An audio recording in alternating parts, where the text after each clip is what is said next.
নমস্কার, আমি midnight stories থেকে সৌভিক। আজ আপনারা শুনবেন লেখিকা শতরূপা শাসমলের কলমে রণজয় সিরিজের গল্প কৈলাস রহস্য। শতরূপা শাসমল লেখিকার জন্ম 1993 সালের 2রা জুন কলকাতায়। বিদ্যাসাগর ইউনিভার্সিটি থেকে ইংরেজি সাহিত্যে স্নাতকোত্তর। লেখিকার লেখালেখি শুরু 2022 সালের জানুয়ারি থেকে ফেসবুকের জনপ্রিয় গ্রুপ ভূতভুতুমে। 1429-এর শারদীয়া ভূতভুতু এবং বৃত্তের বাইরের সংকলনে লেখিকার লেখা স্থান পেয়েছে। এছাড়াও অনেকগুলি ছোট বড় ইবুকের সাথে তিনি যুক্ত। আমাদের চ্যানেলেই প্রকাশ পেয়েছে লেখিকার সৃষ্টি করা রণজয় সিরিজের আরও 2টি গল্প, চন্দ্রবর্মণের গুপ্তধন এবং আঙ্কের সেনামণির গুপ্তধন। গল্প দুটিতে আপনাদের অফুরান ভালোবাসা পেয়ে আমরা সত্যিই আপ্লুত। আশা করি এই গল্পটিও আপনাদের অনেক ভালো লাগবে। আজকের উদ্যোগে আমাদের পাশে থাকার জন্য লেখিকাকে জানাই অনেক অনেক ধন্যবাদ। আজকের গল্পের সূত্রধার আমি সৌভিক। গল্পের গল্প পাঠে মৌলিকী মিডিয়া চ্যানেল থেকে দীপম। গল্পের প্রধান চরিত্রে সৌমদীপ এবং বর্মিশা। শুরু হচ্ছে আজকের বিশেষ নিবেদন, লেখিকা শতরূপা শাসমলের কলমে রণজয় সিরিজের গল্প কৈলাস রহস্য।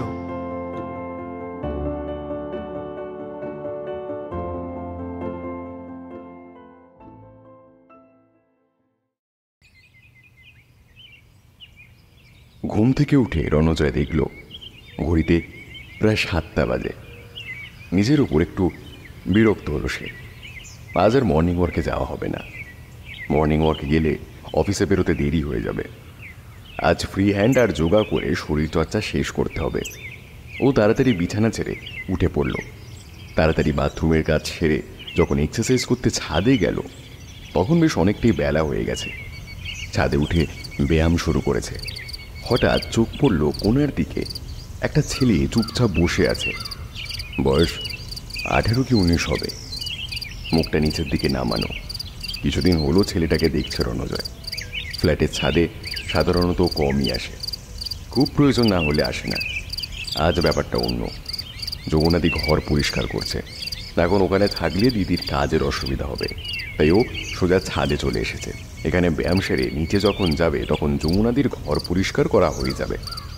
রণজয় ব্যায়াম করতে করতে লক্ষ্য করলো ছেলেটা একইভাবে মাটির দিকে তাকিয়ে আছে। রণজয় বেশ অবাক হলো। আজকালকার জেনারেশন হাতে ফোন থাকলে জগৎ ভুলে যায়, সেটা মানা গেল, কিন্তু এ তো চুপচাপ একভাবে মাটির দিকে মুখ নামিয়ে বসে আছে। হাতে তো ফোন বা অন্য কোনো গ্যাজেটই নেই। কোনো সমস্যা নাকি ডিপ্রেশন?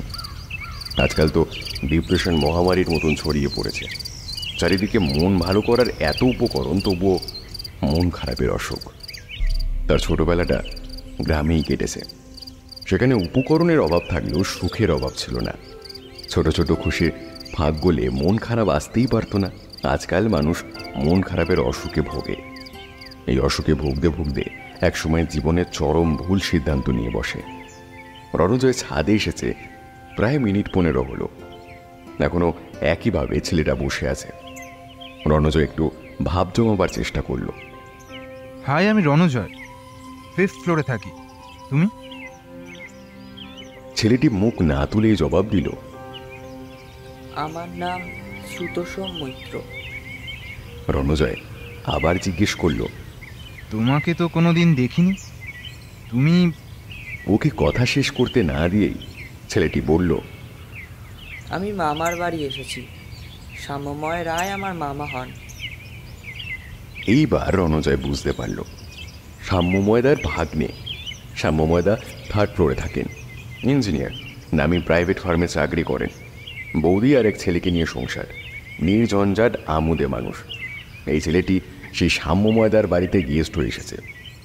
ও কি একা এসেছে নাকি ওর সাথে ওর বাবা মা কেউ এসেছেন?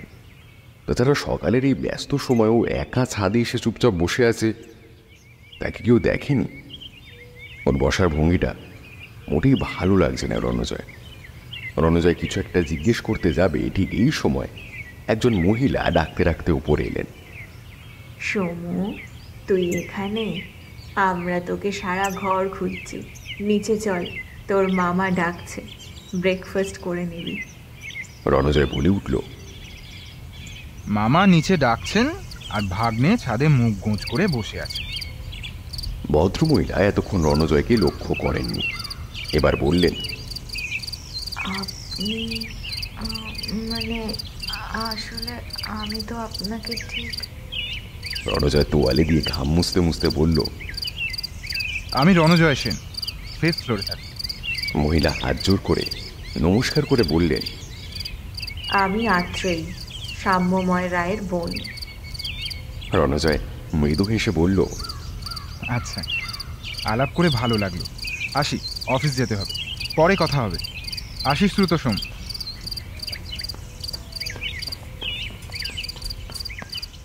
নিচে নেমে রণজয় দেখল নিচে প্রীতির সঙ্গে যমুনাদির এক ধুমধুমার কাণ্ড লেগে গেছে। যমুনাদি বলছে, ওই ছেলেটার কি চরিত্র গো? হ্যাঁ, শুধু বিয়েই করে চলেছে, শহরে গিয়ে গ্রামের বউটারে এক্কেরে ভুলে গেল গা। সে আবার নিচে নিচে প্রাইজ নিচ্ছে। প্রীতি প্রাণপণে যমুনাদিকে বোঝাচ্ছে এগুলো সত্যি নয়, টিভিতে যেগুলো দেখাচ্ছে এগুলো গল্প। তবে যমুনাদির সাফ কথা, যা দেখালে সমাজের ক্ষতি হবে তা টিভিতেই বা দেখাবে কেন, আর গল্পই বা লিখবে কেন? রণজয় এসব শুনে মুচকি হেসে বাথরুমে ঢুকে গেল। যমুনাদির সঙ্গে প্রীতির রোজকারই তর্ক ও বেশ উপভোগ করে। ঘরদোর পরিষ্কার করে, প্রীতিকে রান্নায় সাহায্য করে, 1 গ্লাস চা আর 2 পিস কড়া করে সেঁকা পাউরুটি নিয়ে রান্নাঘরের দরজার সামনে বসে কিছু না কিছু একটা নিয়ে প্রতিদিন 4 গ্লাসে তুফান তোলে যমুনাদি। প্রথম দিন প্রীতি কাপে করে চা দিতে যেতেই যমুনাদি সাফ বলে দিয়েছিল এসব কাপে করে চা খেয়ে তার পোষাবে না। সকাল থেকে কড়া করে 1 গ্লাস দুধ চা না খেলে নাকি তার সারাদিনের কাজে এনার্জি আসে না। সুতরাং তারপর থেকে 1 গ্লাস ভর্তি চা যমুনাদির বরাদ্দ।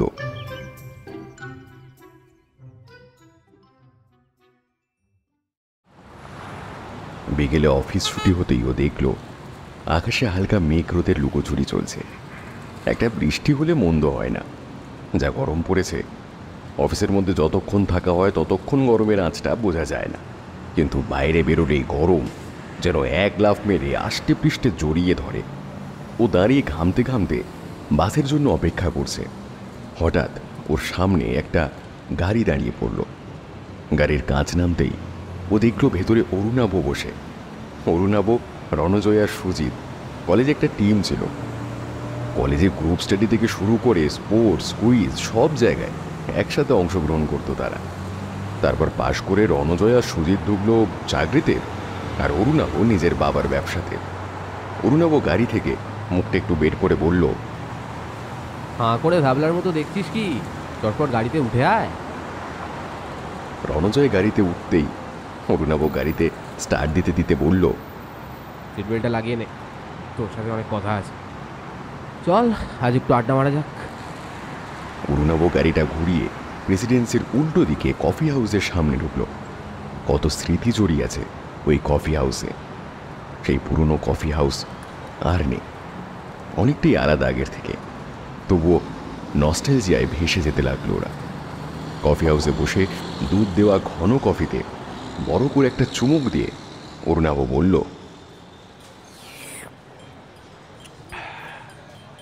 তারপর জীবন কেমন কাটছে বল? বছর 3 পর দেখা হলো বোধহয়। তুই একই রকম আছিস দেখছি, বরং গ্ল্যামারটা আরও বেড়েছে। আমার অবস্থা দেখ, দিন দিন শুধু ফুলছি। অসুখের ডিপো হয়ে যাচ্ছি সালা। প্রেসার, সুগার, কোলেস্টেরল সব হাবি জাবি নিয়ে দিনে খান 10 ওষুধ খাই।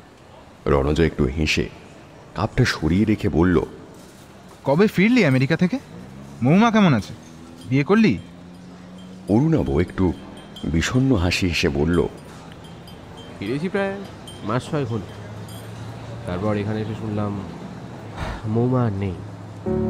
গল ব্লাডারে ক্যান্সার হয়েছিল, একদম লাস্ট স্টেজ চলছিল। ধরা পড়ার পর মাত্র 10 বেঁচেছিল। রণজয় কোনো কথাই বলতে পারল না। সেই শ্যামবর্ণা গোলগাল, দই বিনুনি, সদা হাস্যোজ্জ্বল মেয়েটা আর নেই। মৌমা এত সুন্দর গান গাইতো যে মনে হতো সময়টা যেন স্থির হয়ে গেছে। একটা ফাঁকা জায়গায় দাঁড়িয়ে আছি, যেখানে মাথার উপর খোলা আকাশ আর পায়ের নিচে খয়েরি রঙের মাটি। সেখানে আমি নেই, তুমি নেই, যুদ্ধ বিবাদ নেই, ভেদাভেদ নেই, আছে শুধু এক অদ্ভুত সুরেলা জগৎ। ওরা যখন একসাথে সবাই আড্ডা মারত, মৌমার গান ছিল মাস্ট। তারপর অরুণাবর সাথে মৌমার একটা প্রেমের সম্পর্ক গড়ে উঠেছিল ওদের চোখের সামনেই। সবাই জানতো ওরা বিয়ে করবে। তারপর অরুণাব আমেরিকা চলে গেল পড়তে। ফিরে এসে ওদের বিয়ের কথা ছিল। এর মধ্যেই রণজয় হারিয়ে যাচ্ছিল। হঠাৎ তার চমক ভাঙল অরুণাবর কথায়। চোখ থেকে চশমা খুলে চশমার কাঁচটা পরিষ্কার করতে করতে অরুণাব বলল, বিশ্বাস কর, রোজ কথা হতো ভিডিও কলে। মাঝখানে কিছুদিন আমি ব্যস্ত হয়ে গিয়েছিলাম, যোগাযোগ করতে পারিনি। ভেবেছিলাম ফিরে গিয়ে একেবারে ওকে সারপ্রাইজ করে দেবো, কিন্তু তারপর নিজেই ওর বাড়িতে গিয়ে সারপ্রাইজ হয়ে গেলাম। রণজয় কিছু না বলে অরুণাবর কাঁধটা একটু চাপড়ে দিল। মৃত্যুর কোনো সান্ত্বনা হয় না। যে চলে যায় সে চলেই যায়, তার জায়গাটা ফাঁকাই থেকে যায়। অরুণাব একটু নিজেকে সামলে নিয়ে বলল, তাই আর বিয়েটি আমার দ্বারা হয় না। জীবনে ইনকাম করছি, একটা সময় পর এসব অনাথ আশ্রমে দান করে একদম দূরে কোথাও চলে যাবো। আর তুই তো বেশ সুখী মানুষ, যাকে বলে একেবারে ফ্যামিলি ম্যান। তার উপর 3-3টে অ্যাডভেঞ্চার করে ফেলেছিস ইতিমধ্যে। তোর কাছে শুনলাম তুই তো একেবারে ফাটিয়ে দিচ্ছিস ভাই। রণজয় কথাটাকে উড়িয়ে দেওয়ার মতন করে বলল, আরে না না, তেমন কিছুই না, ওই একটু আধটু। অরুণাবর কথা শেষ করতে না দিয়ে বলল, এমনি এমনি ছাড়ছি না কিন্তু। সামনের রবিবার তুই আমার বাড়ি আয়। আজ বৃহস্পতিবার, মাঝে 2 দিন, শুক্রবার শনি তোর অফ ডে। আমিও অফিস যাব না, সারাটা দিন একসাথে কাটাবো আর তোর অ্যাডভেঞ্চারের গল্পগুলো সব শুনবো। রণজয় কবজি উল্টে ঘড়ি দেখল, প্রায় 8টা বাজে। ও বলল, আচ্ছা আজ উঠি, চল। অরুণাব বিলের টাকাটা দিয়ে টেবিল ছেড়ে উঠতে উঠতে বলল, সত্যি কলেজের দিনগুলো কি ছিল না ভাই। নাচ গান হই হুল্লোড়, কোথায় বন্যার ত্রাণ দিতে ছুটছি, কোথায় গ্রামে গিয়ে সারা রাত খেপ খেলছি। হ্যাঁ, এখন সত্যি কয়েক বছরের মধ্যে জীবনটা কেমন যেন ওলট পালট হয়ে গেল বল। রণজয় মাথা নাড়ল। গাড়িতে উঠে অরুণাব বলল, চল তোকে বাড়িতে ড্রপ করে দিই, আমি ওদিক দিয়ে বেরিয়ে যাবো। কিছুক্ষণ পর অরুণাব গাড়িটা দাঁড় করিয়ে বলল, তোর বাড়ি এসে গেছি। রণজয় নামতে নামতে বলল, চল একবার, প্রীতির সঙ্গে দেখা করে যাবি। অনেকদিন পর তোকে দেখতে পেলে ও খুশি হবে। না রে, আজ না, অন্যদিন যাবো। তবে রবিবারের কথাটা ভুলিস না, ওদিন ব্রেকফাস্ট টু ডিনার ওখানেই হবে। আর শোন, দিদিকেও নিয়ে যাস। চলি। গাড়িটা ঘুরিয়ে নিয়ে বেরিয়ে গেল অরুণাব।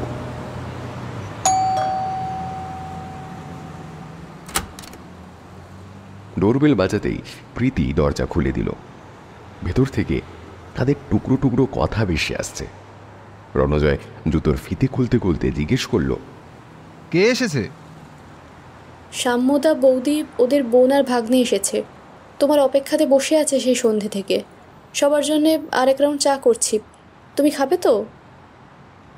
না, আমার জন্য 1 গ্লাস গরম জল মধু দিয়ে মিশিয়ে দাও, ফ্রেশ হয়ে এসে খাবো। প্রীতি ভেতরে চলে গেল।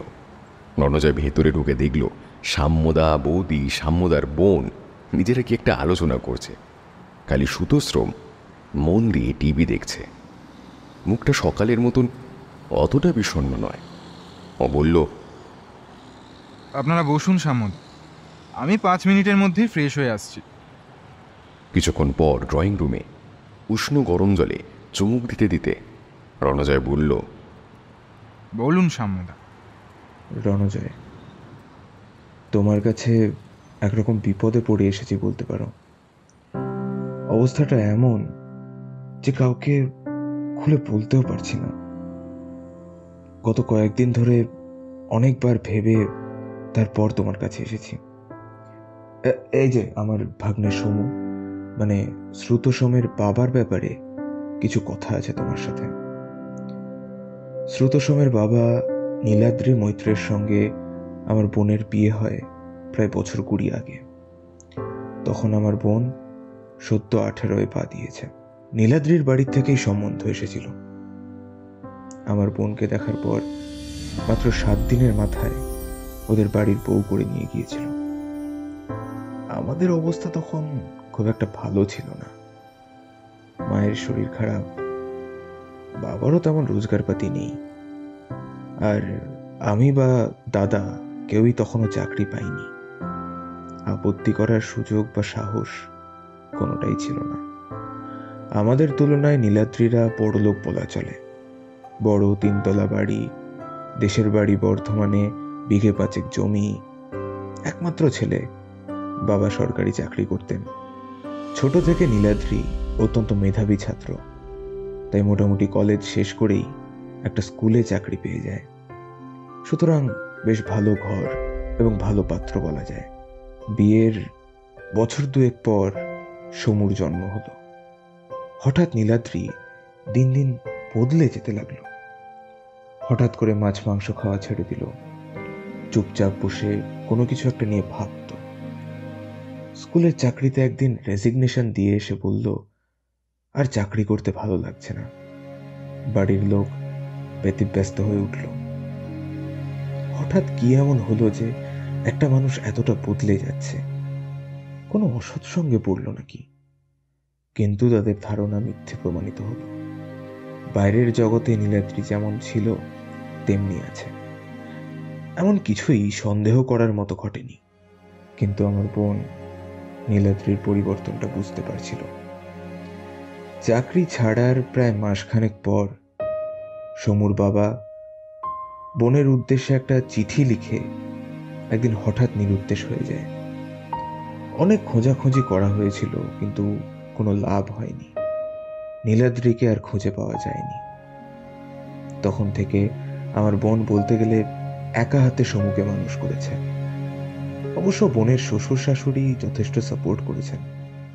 নিজের ছেলের এমন আচরণে যারপরনাই লজ্জিত হয়েছিলেন তারা। বোনকে কলেজে ভর্তি করিয়ে পড়াশোনা করিয়ে নিজের পায়ে দাঁড় করিয়ে দিয়েছিলেন তারা।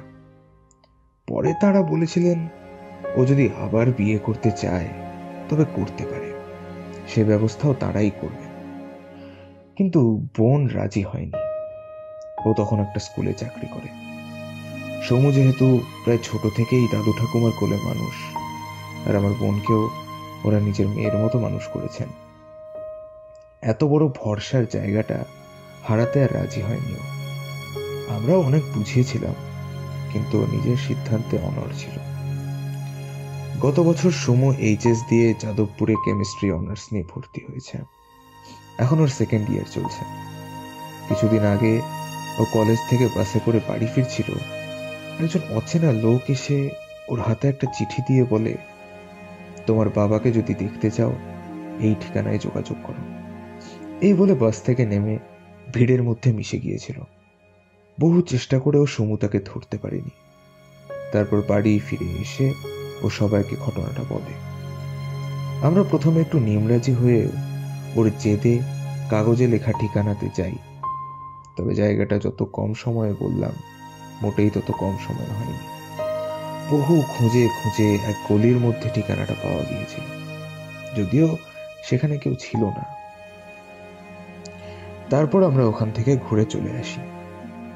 ব্যাপারটা ওখানেই শেষ হয়ে যেতে পারত, কিন্তু সেদিন হঠাৎ সমুর মোবাইলে একটা আননোন নাম্বার থেকে মেসেজ আসে এবং তাতে লেখা ছিল, বাবাকে খুঁজে পেতে গেলে সোজা উত্তর পশ্চিমে চলে যাও।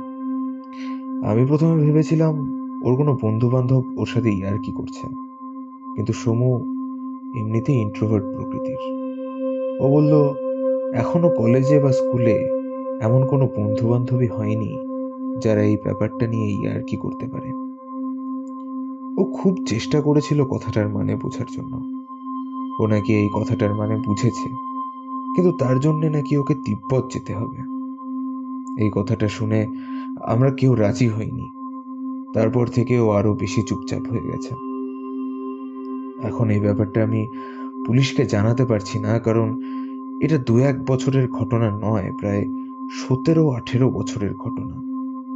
তাছাড়া কোনো প্রাপ্তবয়স্ক সুস্থ মানুষ স্ব ইচ্ছায় ঘর ছেড়ে চলে গেছে। এখন আইন আদালত কি করবে? সে তো লিখেই গেছে সে আর কোনোদিনও ফিরবে না। তাহলে সত্যি বলতে কি আমি একদম পাজলড হয়ে গেছি, কি করব বুঝতে পারছি না। তোমার বৌদি তোমার কথা বললেন যে তুমি নাকি ইতিমধ্যেই কয়েকটা রহস্য উদ্ঘাটন করে ফেলেছ।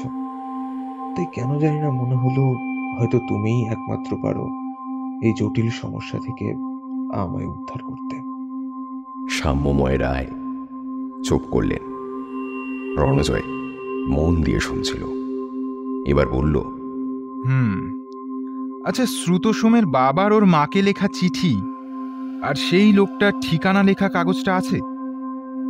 সবাইকে অবাক করে দিয়ে শ্রুতসোম বলে উঠল, হ্যাঁ আছে, এই নিন। এই বলে পাশে রাখা একটা ডায়েরি থেকে কাগজ দুটো বের করে রণজয়কে দিল। রণজয় কাগজ দুটো নিয়ে বলল, এই কাগজ দুটো আমি নিজের কাছে রাখতে পারি? সাম্যময় বললেন, স্বচ্ছন্দে। এই সময় রণজয় কাগজগুলো পেপার ওয়েটের নিচে চাপা দিয়ে রাখতে রাখতে বলল, ঠিক আছে, ব্যাপারটা আমাকেও ভাবাচ্ছে সাম্যদা। আজকের রাতটা ভেবে আমি আপনাকে জানাচ্ছি। সাম্যময় বললেন, ঠিক আছে, টেক ইউর টাইম। এখন আমরা আসি তাহলে। বলে সবাই বেরিয়ে গেলেন একে একে। মিনিট 10 পর প্রীতি খেতে ডাকল। রণজয় হাত মুখ ধুয়ে খেতে বসতেই ও বলল, কি গো, কি বুঝলে? রণজয় এক টুকরো চিংড়ি মুখে পুরে চিবোতে চিবোতে বলল, তেমন কিছু নয়, তবে ব্যাপারটা বেশ জটিল মনে হচ্ছে। প্রীতি এক টুকরো মাটনের আলু দিয়ে ভাত মেখে মুখে পুরে বলল, আমি যা বুঝলাম সমু সম্ভবত আরও কিছু জানে, এবং জানে বলেই ও এত ডিপ্রেসড। রণজয় একটু অবাক হয়ে জিজ্ঞেস করল, কেন বলো তো, এমন কেন মনে হলো তোমার? প্রীতি বলল, ব্যাপারটা প্রথম থেকে একবার ভেবে দেখো। একজন এসে ওর হাতে চিঠিটা দিয়ে বলল ও যদি বাবার খোঁজ জানতে চায় তাহলে যেন ওই কাগজে লেখা ঠিকানায় পৌঁছে যায়। সবাই সে ঠিকানা অনুযায়ী গেল, কিন্তু সেখানে কেউ ছিল না। তারপর ওকে কেউ একজন টেক্সট করলো যে বাবার খোঁজ পেতে গেলে উত্তর দিকে, অর্থাৎ ইন্ডিয়ার উত্তর পশ্চিম দিকে যেতে হবে। এই পর্যন্ত ঠিক আছে, কিন্তু এখানে ডিপ্রেশনের কোনো প্রশ্নই নেই। কারোরই কোনো ডিপ্রেশন থাকতে পারে না, সে সমু হোক কিংবা অন্য কেউ। কারণ সমুর বাবা অর্থাৎ নীলাদ্রিবাবু যখন নিরুদ্দেশ হয়ে যান তখন সমু একদম ছোট, জ্ঞান হয়নি। তারপর ছোট থেকেই বেশিরভাগটাই দাদু ঠাকুমা মায়ের কাছে মানুষ। তাহলে একটা বড় প্রশ্ন থেকেই যায় যে শুধু একটা মেসেজ বা এক টুকরো কাগজ দেখেই সে ডিপ্রেশনে ভুগছে, নাকি এমন কিছু জেনেছে যা কাউকে বলতে পারছে না বলে ডিপ্রেশনে ভুগছে। এমনিতে সমু ইন্ট্রোভার্ট প্রকৃতির, তার উপর এই বয়সের ছেলেমেয়েরা ওভার সেন্সিটিভ হয়। হয়তো এমন কিছু গোপন করছে যেটা ওর মনে হয়েছে ও বললে সবার কাছে ছোট হবে বা ওকে নিয়ে হাসাহাসি করবে, তাই বলতে পারছে না, বা কিছুটা বলেছিল কিন্তু কোনো লাভ হয়নি, ফলে নিজে থেকে গুটিয়ে গেছে কিছুটা। রণজয় খাওয়া থামিয়ে বলল, কোনো কথা বলবার কি চেষ্টা করেছিল? মানে কোন কথায় ওকে কেউ তেমন একটা গুরুত্ব দেয়নি বলে মনে হলো তোমার? ওই যে একবার সাম্যতা বললে না, ও নাকি বলেছিল এই রহস্য উদ্ঘাটনের জন্য ওকে তিব্বত যেতে হবে, তবেই। রণজয় বলল, তার মানে তুমি বলছো সমু এ ব্যাপারে অনেক কথাই জানে? ওর সাথে কথা বলবো একবার। সেটা করা খুব জরুরি আমার মনে হয়। প্রীতি টেবিল ছেড়ে উঠে পড়ল। তার খাওয়া হয়ে গেছে। সেদিন খাওয়া শেষ করে ঘুমোতে যেতে যেতে প্রায় 11:15 বেজে গেল। রণজয় ওই কাগজ দুটো আর দেখার সময় পেল না।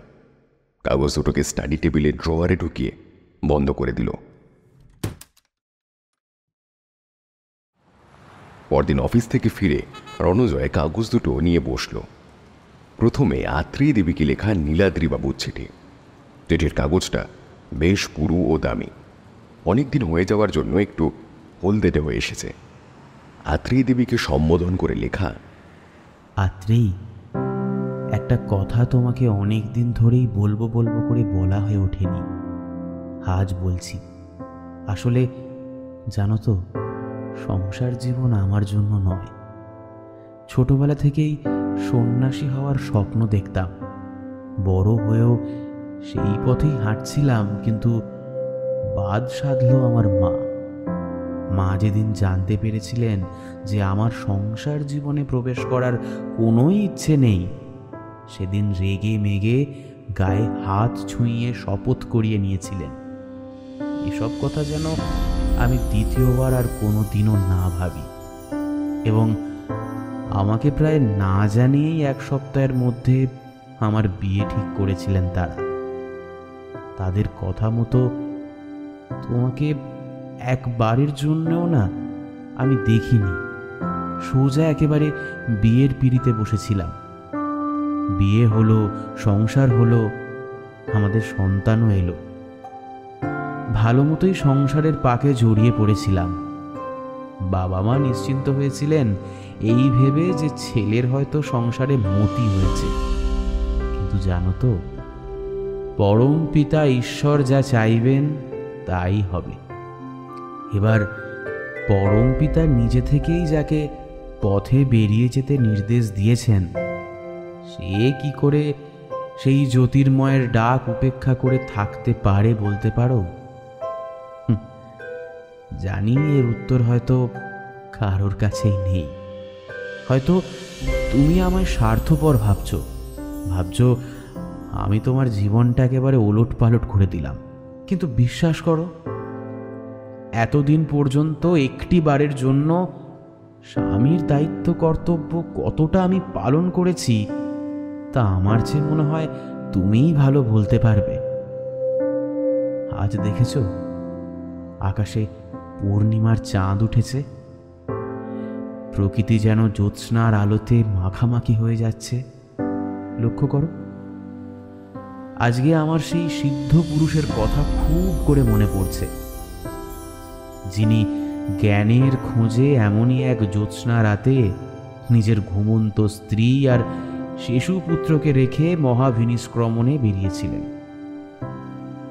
জ্ঞানগঞ্জের অদৃশ্য সোপান বেয়ে হয়েছিলেন সেই অদ্ভুত সত্যের মুখোমুখি, আর এভাবেই সিদ্ধার্থ থেকে পরিণত হয়েছিলেন গৌতম বুদ্ধে। তোমায় বলি, এক অমোঘ আহ্বানে আমায় সেই জ্ঞানগঞ্জের খোঁজে যেতেই হবে আত্রেয়ী। আমার কিচ্ছু করার নেই, যেতে হবে সেই আলোর পথ বেয়ে অদ্ভুত সেই জগতের সন্ধানে। আমার যে হাত পা বাঁধা, স্বয়ং ঈশ্বর আমার এই যাত্রাপথ আগে থেকেই ঠিক করে রেখেছেন। আমি চললাম, পরে হয়তো কোনোদিন দেখা হবে, অন্য কোনো দিন, অন্য কোনোভাবে, যেখানে আমাদেরকে মৃত্যুর শীতলতা হয়তো স্পর্শ করবে না, থাকবে শুধু শান্তি, পরম শান্তি। আর হ্যাঁ, বাবা মাকে আমার প্রণাম জানিও, আর সমুকে আমার আশীর্বাদ আর ভালোবাসা দিও। ইতি, তোমার নীলাদ্রি।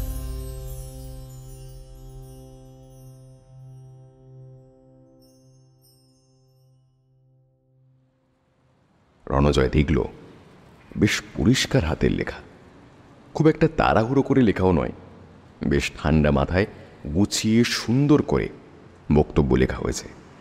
তবে চিঠিতে যা লেখা হয়েছে সেটা ভাবতে গেল বেশ কষ্ট করেই ভাবতে হয়। পরের কাগজের টুকরোতে আঁকাবাঁকা হরফে একটা ঠিকানা লেখা, 45A শরৎ বসু রোড, কলকাতা। রণজয় ভাবতে লাগলো ব্যাপারটা সত্যি বেশ গোলক ধাঁধার মতন। 18 বছর আগের একটা ঘটনার গাঁট খুলতে গেলে অনেক মাথা খাটাতে হবে। সবচেয়ে আগে যেটা করতে হবে তা হলো সমুর সঙ্গে কথা বলা। রণজয় সাম্যদাকে ফোন করে একবার সমুকে পাঠিয়ে দিতে বলবে ভাবল। ফোনটা তুলে সাম্যদার নাম্বারে ডায়াল করতে যাবে এমন সময় ডোরবেল বেজে উঠল। বাইরে যেন প্রীতি তার সাথে কথা বলছে মনে হলো রণজয়। একটু পর প্রীতি গলার স্বর উঁচু করে বলল, সমু এসেছে তোমার সাথে দেখা করতে, তোমার ঘরে পাঠিয়ে দিচ্ছি। রণজয় একটু আশ্চর্য হলো। একদিন আগে যে ছেলেটা কথা বলতে চাইছিল না, সে নিজে থেকে ওর সঙ্গে দেখা করতে এসেছে। একা নাকি ওর সাথে বড় কেউ আছে? স্টাডিতে ঢুকতেই রণজয় বুঝতে পারল না, সমু আজ একাই এসেছে, সঙ্গে কেউ নেই। ও বলল, এসো শ্রুত সোম, বলো। হঠাৎ সমু বলে উঠল, রণজয় দা, তুমি আমায় সমু বলেই ডেকো। বেশ, বলো কি বলতে এসেছো। সমু একটু ইতস্তত করে শুরু করল, আসলে তোমায় যে কথাটা বলতে যাচ্ছি সেটা শুনলে কিভাবে রিয়্যাক্ট করবে বুঝতে পারছি না, তাই। দেখো সমু, ঘটনাটা এক আধ দিনের নয়, সুতরাং আমায় যদি ব্যাপারটার মধ্যে ইনভলভ হতেই হয় তবে পুরোটা জেনে তবেই ইনভলভ হব। না হলে আদৌ আমি এই ব্যাপারটা নিয়ে কিছু ভাববো কিনা সেটা নিয়ে আমায় দুবার ভাবতে হবে। রণজয়ের কণ্ঠস্বরে এমন কিছু একটা ছিল। সমু মাথা নিচু করে বলল, আমার বাবা কোথায় গেছে আমি জানি রণজয় দা, তবে তা আমি কাউকে বলতে পারছি না। তার কারণ কেউ আমার কথা বিশ্বাস করবে না, সবাই ভাববে আমি হয়তো বানিয়ে বানিয়ে বলছি। রণজয় অবাক হয়ে জিজ্ঞেস করল, মানে? আমি তোমার কথা কিছুই বুঝতে পারছি না। তুমি তো এখন অ্যাডাল্ট, তোমার কথাবার্তা মতামত সবকিছুরই একটা দাম আছে, সেখানে তোমার কথা সবাই মিথ্যে বলে ভাববে কেন? আমি ছোট থেকে খুব বানিয়ে বানিয়ে কথা বলতাম। অনেকবার এমনও হয়েছে যে অনেকে মিথ্যেটাকে সত্যি বলে ধরে নিয়েছে। সেই জন্যে সেদিন সবাই মিলে ওই ঠিকানাতে যাওয়ার পরেও তেমন কিছু খুঁজে পাইনি। তারপর থেকে ওরা আমার কথা সম্পূর্ণভাবে বিশ্বাস করেনি। এবার আমি কি করে বোঝাবো? বাবার লাইব্রেরি থেকে আমি একখানা বই আর ম্যাপ পেয়েছি। সেই অনুযায়ী দেখতে গেলে বাবা তিব্বতের এমন জায়গায় চলে গেছেন যেখানে যাওয়া সাধারণ মানুষের পক্ষে সম্ভব নয়। এসব কথা বলতে গেলে আমাকেই সবাই। রণজয় ওকে থামিয়ে দিয়ে বলল, বুঝলাম। বই আর ম্যাপটা আমি পরে দেখব। তবে আচ্ছা, তোমার ওই কাগজে লেখা ঠিকানাতে আর কোনোদিন গিয়েছিলে নাকি ওই একবারই? সমু বলল, না, একবারই গিয়েছিলাম, আর যাওয়া হয়নি। তবে আমার মনে হয় ওখানে আরও একবার যাওয়া দরকার। শোনো, কাল খুব সকালে তৈরি থাকবে, কাল আমার অফ ডে। আমার এক বন্ধুর বাড়ি নেমন্তন্ন। প্রথমে আমরা কাগজে লেখা ঠিকানাতে যাব, তারপর আমার বন্ধুর বাড়ি, ঠিক আছে? সমু একটু ঘাড় নেড়ে ঘর থেকে বেরিয়ে গেল।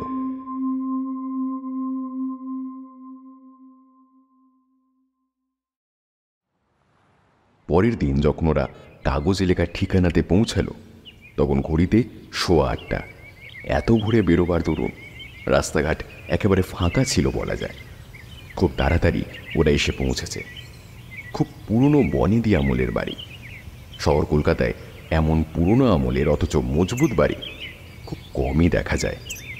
দরজায় নক করতেই একজন বয়স্ক মানুষ এসে দরজা খুলে দিলেন। পরনে লুঙ্গি আর ফতুয়া, গলায় গামছা। ওদের দেখে জিজ্ঞেস করলেন, কাকে চাই? হঠাৎ রণজয় বলে উঠল, আচ্ছা, এটা কি রমেন্দ্রনাথ চৌধুরীর বাড়ি? আসলে ওনার সাথে একটু জরুরি দরকার ছিল। ওনার একটা জরুরি কাগজ আমার কাছে রয়েছে। বয়স্ক লোকটি বলে উঠলেন, বড়বাবুর দরকারি কাগজ আপনার কাছে? কিন্তু বড়বাবু তো গত বছর মারা গেলেন। আপনারা কোথা থেকে আসছেন? রণজয় ওর বাড়ির ঠিকানা বলল। তখন বয়স্ক লোকটি বলে উঠলেন, ঠিক আছে, আপনারা ভেতরে আসুন, দিদিমণি আছেন, ওনার সাথেই কথা বলুন। তবে তিনি এখন রেওয়াজে বসেছেন, আপনাদের কিছুক্ষণ অপেক্ষা করতে হবে। রণজয় ঘাড় নেড়ে সম্মতি দিতেই বয়স্ক লোকটি ওদের পথ দেখিয়ে ভেতরে নিয়ে গিয়ে বসতে বললেন। রণজয়ের কানে এলো সেতারের আওয়াজ।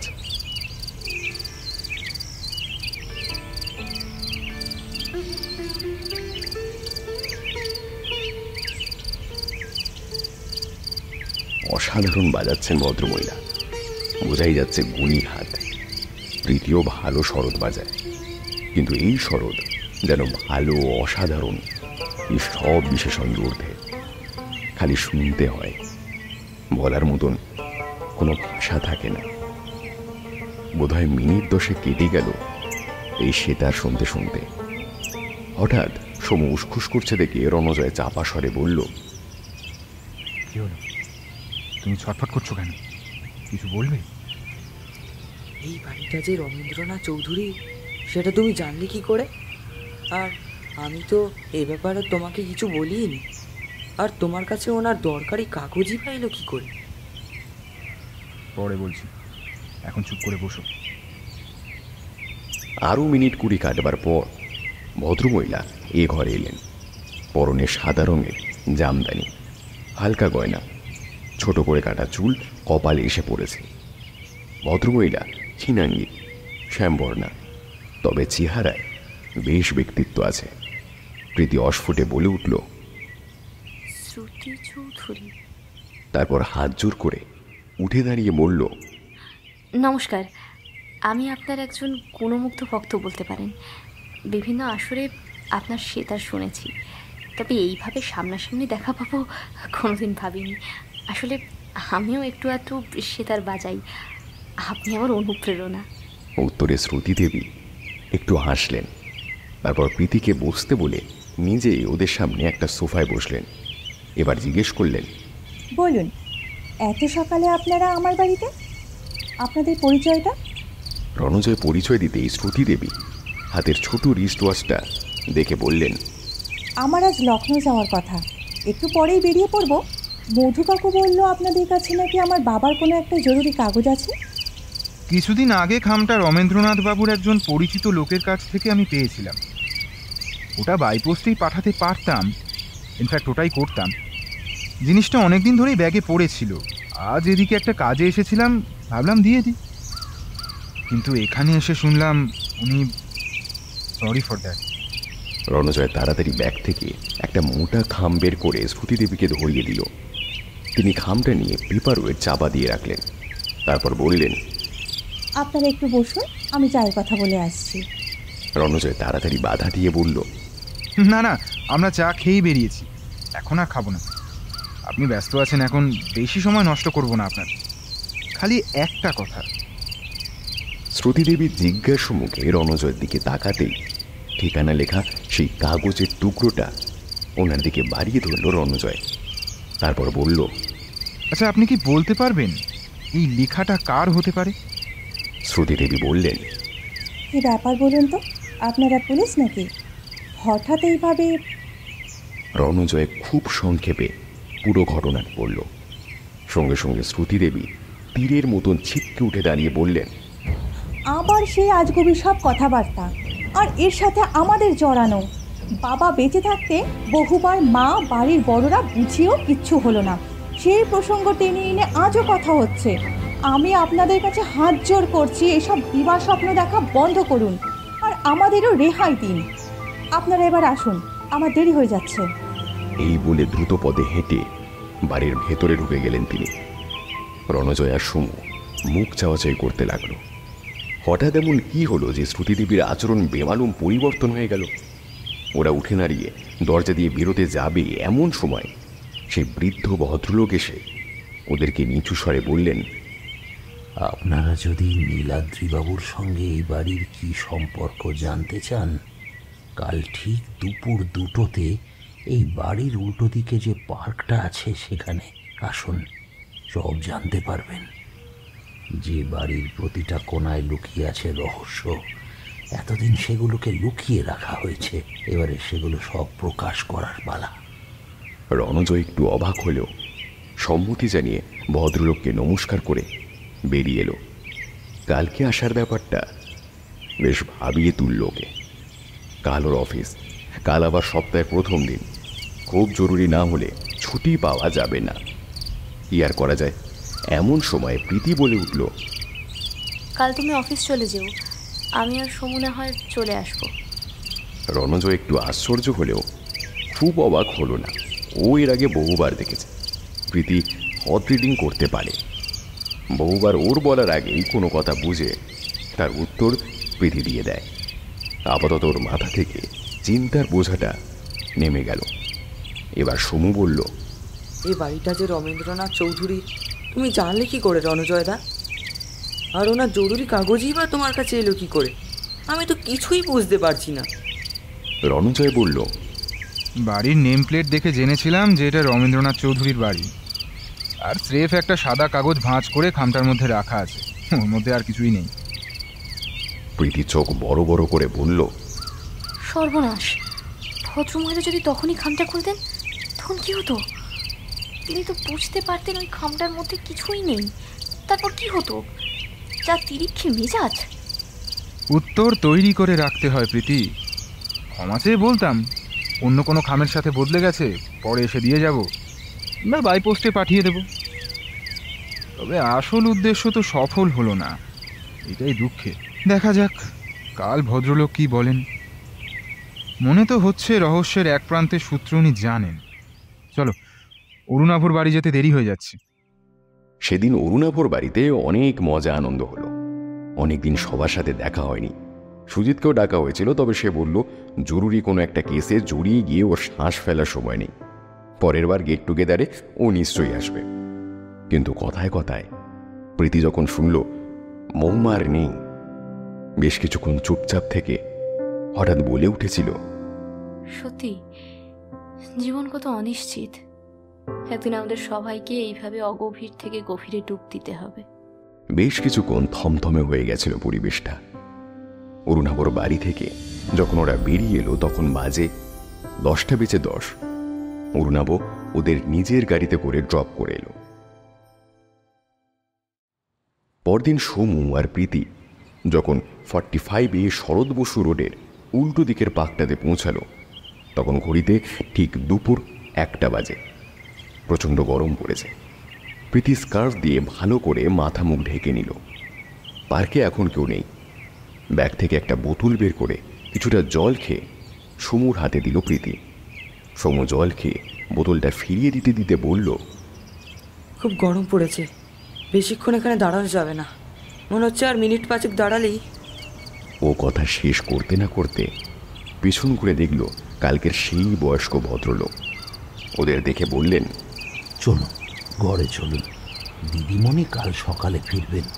আজ ফেরার কথা ছিল, কোনো কারণে আজ ওনার আশা ক্যান্সেল হয়ে গেছে। প্রীতি আর সমু দ্রুত পায় বাড়িতে ঢুকলো। এতক্ষণে যেন ধরে প্রাণ এলো। ঘরের ভেতরে বেশ আরাম। আগেকার দিনের বড় শ্বেত পাথরের বাড়ি, বেশ ঠান্ডা। বড় বড় গোলগুলিতে পায়রা বাসা করে আছে। থেকে থেকে তাদের ডাক ও ডানা ঝাপটানোর শব্দ শোনা যাচ্ছে। ভদ্রলোক ওদের ড্রয়িং রুমে বসিয়ে হাতে হাতে কোল্ড ড্রিঙ্কসের গ্লাস ধরিয়ে দিলেন। ওদের কোনো আপত্তি শুনলেন না। তারপর একটা টুলে বসে কোলে হাত রেখে বললেন, আমার নাম মাধব মাইতি। তখন আমার বয়স মাত্র 6 বছর। রবীন্দ্রনাথ বাবুর বাবা হীরেন্দ্রনাথ চৌধুরী ছিলেন পেশায় একজন ডাক্তার। তখন তার মেদিনীপুরে পোস্টিং ছিল। ওখানকার এক প্রত্যন্ত গ্রাম থেকে মা বাবা আত্মীয় স্বজনহীন অনাথ আমায় হসপিটালের দরজায় ঘুমিয়ে থাকতে দেখে সঙ্গে করে এখানে নিয়ে আসেন। একদম বাড়ির ছেলের মতোই থাকতাম আমি। তিনি নিজে বাড়িতে আমাকে অক্ষর পরিচয় করান, তারপর স্কুলে ভর্তি করিয়ে দেন। হয়তো আরও পড়াশোনা করানোর ইচ্ছে ছিল ওনার, কিন্তু আমি জেদ করে আর পড়াশোনা করতে চাইলাম না। হীরেন্দ্রনাথ চৌধুরীকে আমি বাবা মশাই বলে ডাকতাম। বাবা মশাই বেশ দুঃখ পেয়েছিলেন এই ব্যাপারে। তা যাই হোক, সেবার যখন হঠাৎ করে গিন্নিমা চলে গিয়েছিলেন তখন বাবা মশাইয়ের পুরো দেখাশোনার ভার আমি আমার কাঁধে তুলে নিয়েছিলাম। তখন হয়তো বাবা মশাই বুঝেছিলেন আমি যদি লেখাপড়া নিয়ে ব্যস্ত থাকতাম তাহলে হয়তো উনি বেশ অসহায় হয়েই পড়তেন। যাই হোক, এবার মূল প্রসঙ্গে ফেরা যাক। বাবা মশাইয়ের একমাত্র পুত্র হল ছোটদাবাবু রমেন্দ্রনাথ চৌধুরী। বাবা মশাইয়ের দুশ্চিন্তার কারণ ছিলেন তিনি। এমনিতে মেধাবী হলেও ছোটদাবাবুর পেটে পেটে ছিল গভীর প্যাঁচ, সেটা পরে বোঝা গিয়েছিল। তবে এই ঘটনার মূল প্রসঙ্গে ফিরে যাওয়ার আগে আমাদের চলে যেতে হবে অনেক আগে, মৌর্য বংশের সুযোগ্য রাজা অশোকের আমলে। 270 খ্রিস্টপূর্বাব্দে সম্রাট অশোকের নেতৃত্বে কলিঙ্গ যুদ্ধ হয়েছিল। কথিত আছে সম্রাট অশোক এই কলিঙ্গ যুদ্ধেই তার 100 জন ভাইকে হত্যা করে সিংহাসনে বসেন। কিন্তু এই যুদ্ধের ফল ছিল সুদূর প্রসারী। সম্রাটের মনে জাগল তীব্র এক অনুশোচনা। যুদ্ধক্ষেত্রের হাহাকার তার ভিত নাড়িয়ে দিয়েছিল। তিনি তারপর থেকে আজীবন সহিংসার পথ থেকে সরে নিলেন অহিংসার পথ, বৌদ্ধ ধর্মে দীক্ষা নিলেন। তারপরেই তৈরি করলেন এক অদ্ভুত সংঘ। বিশ্বের বিভিন্ন প্রান্তের বিদ্বজ্জনদের নিয়ে তৈরি এই সংঘ। 9টি বিষয় হল মনোবিদ্যা ও যুদ্ধবিদ্যাগত কৌশল, শরীরবিদ্যা, অণুজীববিদ্যা, রসায়ন, যোগাযোগবিদ্যা, মহাকর্ষ, কসমোলজি, আলোকবিদ্যা, সমাজবিজ্ঞান। আপনারা হয়তো অবাক হচ্ছেন, এত সব আমি কি করে জানলাম? স্কুলের গণ্ডি হয়তো বেরোয়নি, কিন্তু প্রতিদিন বাবা মশাইয়ের মুখে বিভিন্ন জ্ঞানের কথা, ইতিহাসের গল্প শুনতাম আমি। সেখান থেকে অনেক কিছুই জেনেছিলাম। যাই হোক, মূল প্রসঙ্গে ফিরে আসি। অশোকের এই রহস্যময় 9 জনের সংঘ সত্যিই অদ্ভুত ছিল। এই সংঘের সাথে জড়িত থাকা সত্ত্বেও এই 9 জন কেউ কারো নাম পরিচয় কিছুই জানতেন না। বছরের একদিন এক গুপ্ত কক্ষে সবাইকে চোখ বেঁধে নিয়ে আসা হতো। একজন একজন করে তারা তাদের সারা বছরের কাজ এবং আগামী দিনের কাজের পরিকল্পনার নথি স্বয়ং সম্রাটের হাতে তুলে দিতেন, এবং জীবনের শেষ প্রান্তে এসে তিনি একজনের হাতে সেই ভার অর্পণ করতেন। সেদিনকার কথা আমার আজও খুব মনে হয়। বছরটা ছিল ইংরেজি 1970 সাল, মে মাসের 8 তারিখ, বাংলায় শ্রাবণ মাসের 15 তারিখ, অর্থাৎ ভরা বর্ষার দিন। সেদিন সকাল থেকে অনবরত বৃষ্টি চলছিল। মাঝে মাঝে রেডিওতে খবর আসছিল কোথাও কোথাও নদীর বাঁধ ভেঙে বন্যা দেখা দিয়েছে। আরও বৃষ্টি হতে পারে এবং হয়তো শহর কলকাতা ভেসে যেতে পারে। বাবা মশাই ঘরেই ছিলেন। তার অভ্যেস ছিল অনেক রাত পর্যন্ত পড়াশোনা করে তারপর শুতে যাওয়া। আর বাবা মশাইয়ের ঘরের ঠিক মুখোমুখি একটা ঘর ছিল যেখানে আমি থাকতাম। বাবা মশাই কোনোদিন দরজা বন্ধ করে ঘুমোতেন না। দরজা হালকা করে বেজানো থাকতো সব সময়। বয়স হচ্ছিল তাই রাত বিরেতে কখনো কিছু দরকার পড়লে যাতে আমাকে ডাকতে কোনো অসুবিধা না হয়, তার জন্যই এই ব্যবস্থা। সেদিন এত বৃষ্টি হচ্ছিল, তাড়াতাড়ি রাতের খাওয়া শেষ করে যে যার মতো ঘরে চলে গিয়েছিল। আমিও ব্যতিক্রম ছিলাম না। সেদিন রাতে বাবা মশাইয়ের ঘরে জলের গ্লাস দিতে গিয়ে দেখি যথারীতি একটা মোটা বই খুলে বাবা মশাই মগ্ন হয়ে আছেন। আমি চুপচাপ পায়ের শব্দ না করে নিজের ঘরে এসে শুয়ে পড়েছিলাম। বোধহয় ঘুমিয়েই পড়েছিলাম। রাত তখন কটা হবে জানি না। হঠাৎ আমার ঘুম ভেঙে গেল। বাবা মশাইয়ের ঘর থেকে একটা চাপা কথাবার্তার আওয়াজ কানে এলো। এত দুর্যোগের রাতে বাবা মশাইয়ের ঘরে কে? আমি কিছুটা অবাক হয়ে আর কিছুটা কৌতূহলে উঠে পায়ে পায়ে বাবা মশাইয়ের ঘরে উঁকি দিলাম। ঘরে বাবা মশাই ছাড়া অন্য একজন বসে, সারা শরীর কালো চাদর দিয়ে মোড়া। মানুষটি নিচু স্বরে বাবা মশাইকে কিছু একটা নির্দেশ দিয়ে চলেছেন। মোমের আলোতে বাবা মশাইয়ের পুরু চশমার আড়ালে চোখ দুটো যেন জলজল করছে। কতক্ষণ এমন ছিলাম জানি না, হঠাৎ দেখলাম বাবা মশাই মানুষটির পায়ের কাছে গড় হয়ে প্রণাম করলেন। মানুষটি বাবা মশাইয়ের মাথায় হাত রাখলেন। সঙ্গে সঙ্গে আমি তাড়াতাড়ি আমার ঘরে ঢুকে পড়লাম। বুঝতে পারলাম আগন্তুক চলে যাচ্ছেন। বাবা মশাই পেছনে পেছনে ঘরের দরজা পর্যন্ত এগিয়ে যাচ্ছেন। আমি আবার দরজার ফাঁক দিয়ে দেখলাম মানুষটি এই দুর্যোগের রাতে অন্ধকারে মিলিয়ে গেলেন। সেবারের সেই বন্যার পর গ্রামে গ্রামে এক নাম না জানা জ্বর দেখা দিল। সেই উপসর্গহীন জ্বরে মানুষ, পশু পাখি সবাই মারা পড়তে লাগলো। যতদূর জানতাম বাবা মশাই দিন রাত পড়ে থাকতেন কোনো কিছু একটা নতুন আবিষ্কারের নেশায়। সেদিন সেই রাতের এই ঘটনার প্রায় দিন দুয়েক পর তিনি ভারত সরকারকে চিঠি লিখলেন যে এই অজানা জ্বরের প্রতিষেধক তিনি আবিষ্কার করেছেন এবং এখন তা প্রয়োগ করা যেতে পারে। চিঠি লেখার 7 দিনের মাথায় বাবা মশাই দিল্লি যান এবং দিন 5 পর সেখান থেকে ফিরে আসেন। তারপর সেই প্রতিষেধক সর্বস্তরে ছড়িয়ে পড়েছিল এবং অচিরেই সেই জ্বর প্রতিরোধ করা গিয়েছিল। সেই সময় ব্যাপারটা নিয়ে বেশ হইচই পড়ে গিয়েছিল। সবাই ভেবেছিল বিখ্যাত ডাক্তার গবেষক হীরেন্দ্রনাথ চৌধুরী তার পরিশ্রম দিয়ে সফলতা এনেছেন। আমিও তাই ভেবেছিলাম। তবে একদিন একটা ঘটনায় ব্যাপারটা আমাকে এক অদ্ভুত সত্যের মুখোমুখি দাঁড় করিয়ে দিয়েছিল। একদিন বাবা মশাইয়ের টেবিল পরিষ্কার করতে করতে আমি একটা খাতা, না তাকে খাতা বলে না, পুঁথি বলাই ভালো, সেই পুঁথিখানা পাই। বাবা মশাইয়ের টেবিলে সে জিনিস ছিল একেবারে নতুন।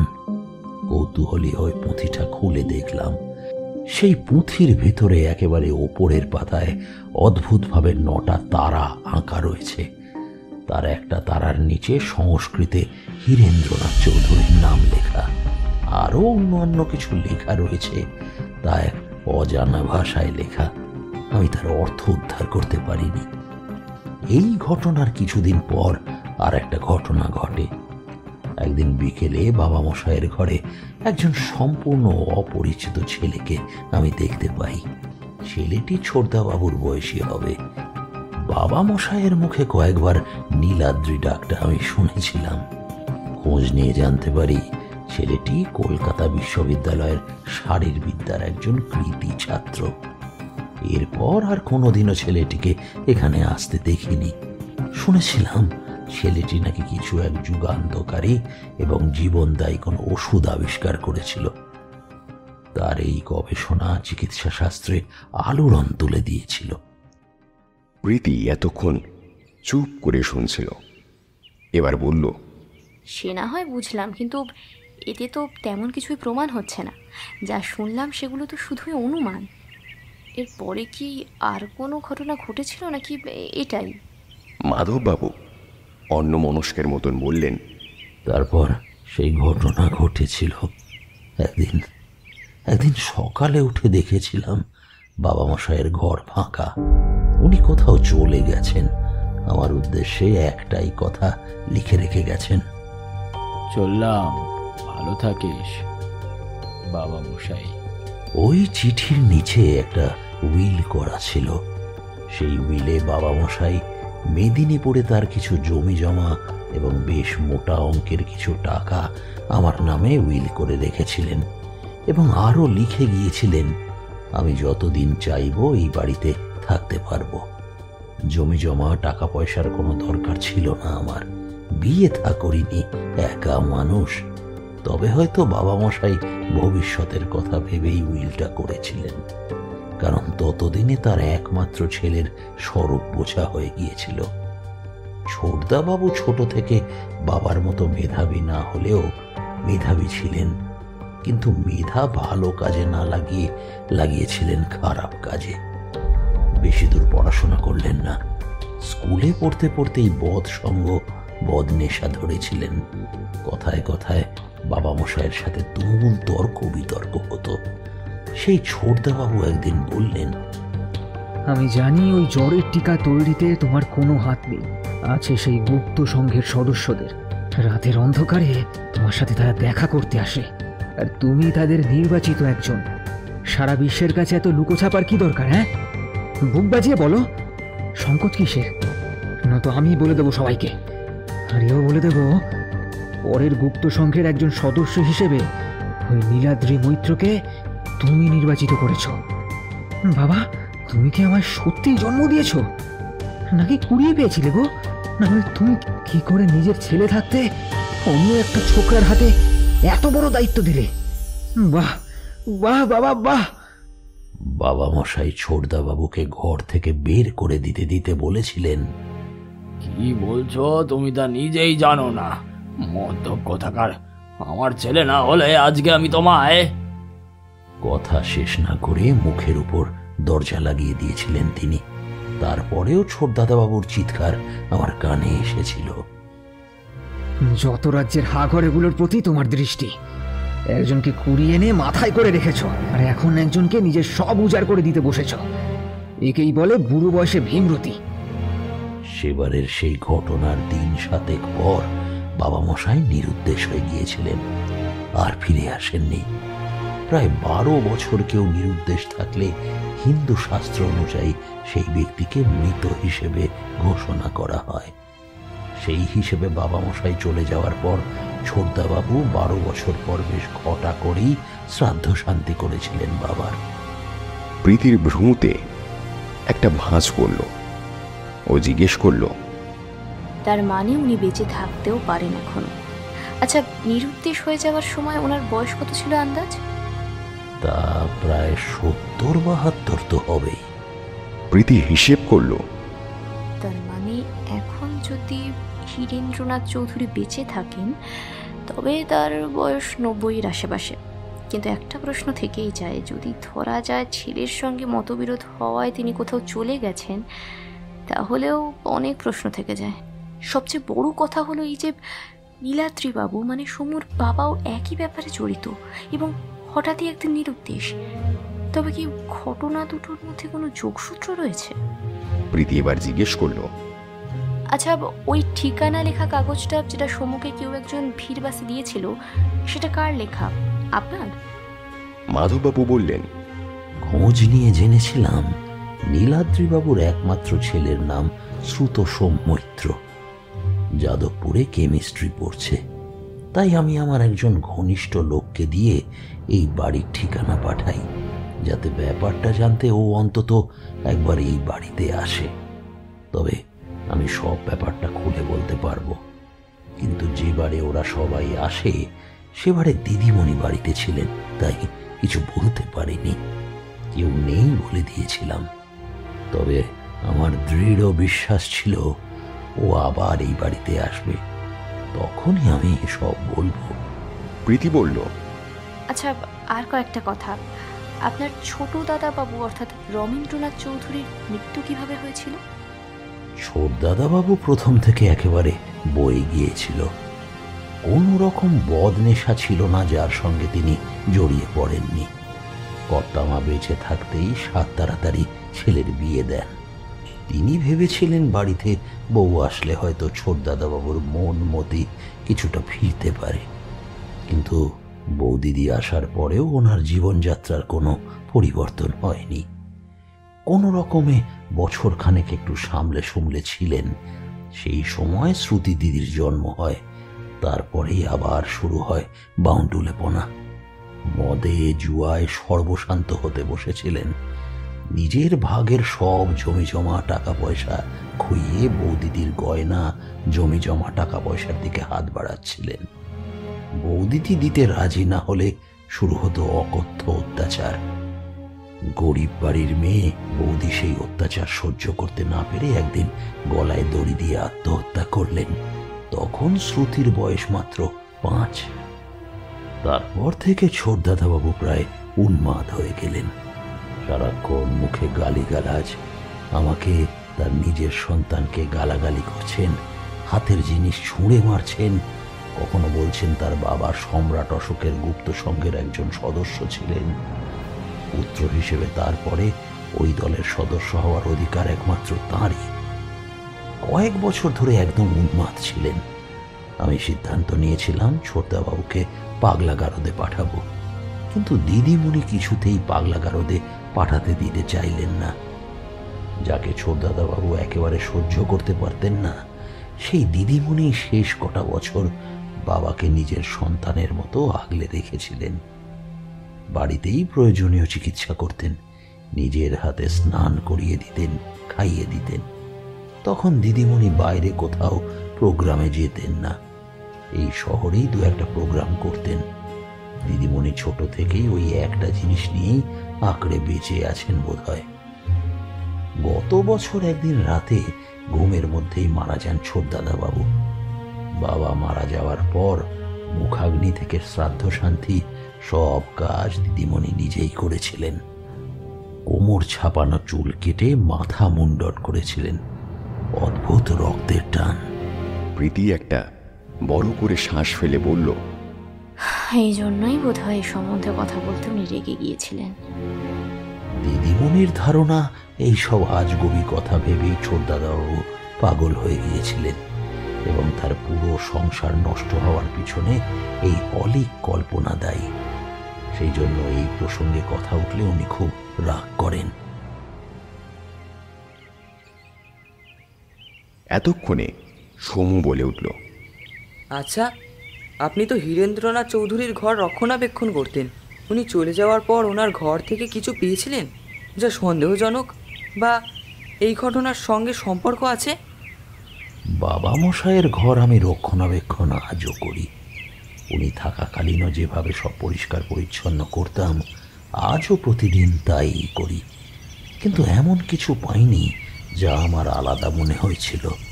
উপরন্তু যেসব জিনিস আমি বাবা মশাই থাকতে দেখেছিলাম, সেগুলো আর পরে দেখতে পাইনি। সম্ভবত সেগুলো সঙ্গে করে নিয়ে গিয়েছিলেন তিনি। তবে চাইলে আপনারা এখন ঘরটা দেখতে পারেন। চাবি আমার কাছেই আছে, আসুন আমার সঙ্গে।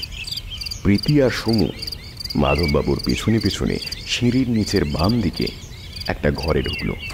চাবি খুলে ভেতরে ঢুকতেই ওরা দেখতে পেল দেওয়ালে একটা বিশাল বড় বাঁধানো সাদা কালো ছবি, ওপর একটা টাটকা রজনীগন্ধার মালা ঝুলছে। ওরা দেখেই বুঝলো ছবিটা হীরেন্দ্রনাথ চৌধুরী। ঘরটা বেশ বড় আর বইতে ঠাসা। ঘরটা পরিষ্কার পরিচ্ছন্ন, কোথাও এক কোণা ধুলো নেই। বইপত্র পরিপাটি করে সাজানো, বিছানায় ধপধপে সাদা চাদর টান টান করে পাতা। কোথাও এতটুকু যত্নের অভাব নেই। প্রীতি আর সমু তন্ন তন্ন করে সব দেখতে লাগলো। পড়ার টেবিল, ইজি চেয়ার, কোথাও কিছু নেই। হঠাৎ প্রীতি দেখতে পেল কাঁচের ভেতর সাজানো বইগুলোর মধ্যে একটা মোটা মার্ক টুয়েনের অমনিবাস রয়েছে। মার্ক টুয়েনের লেখা প্রীতির খুব প্রিয়। এমনি কৌতূহল বসে এই বইটা টেনে বের করলো সে।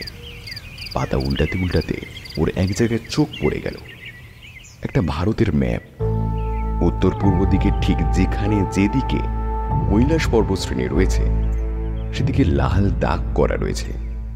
প্রীতি চাপা গলায় সমুকে ডেকে বলল, সমু, দেখো তো, এমনই একটা ম্যাপ কি তোমার বাবার ঘর থেকে পাওয়া গেছে? সমু উত্তেজনায় প্রায় লাফিয়ে উঠল। হ্যাঁ প্রীতিদি, একদম একদম এইরকমই। আর ওই জায়গাটাতেই লাল পেন্সিল দিয়ে মার্কিং করা। এটা তুমি কোথায় পেলে? এই যে, এই বইয়ের মধ্যে ছিল। মাধব মাইতি সামনেই দাঁড়িয়েছিলেন। এটা একটা বইয়ের মধ্যে থেকে খুঁজে পেলাম। এটা আমরা নিয়ে যেতে পারি কি? হ্যাঁ, নিয়ে যান। সবাই যাই বিশ্বাস করুক, যাই বলুক, আমি জানি বাবা মশাই এখনো বেঁচে আছেন। আপনারা যদি তার কাছে পৌঁছতে পারেন, বলবেন এই মাধব তার জন্য অপেক্ষা করে আছে।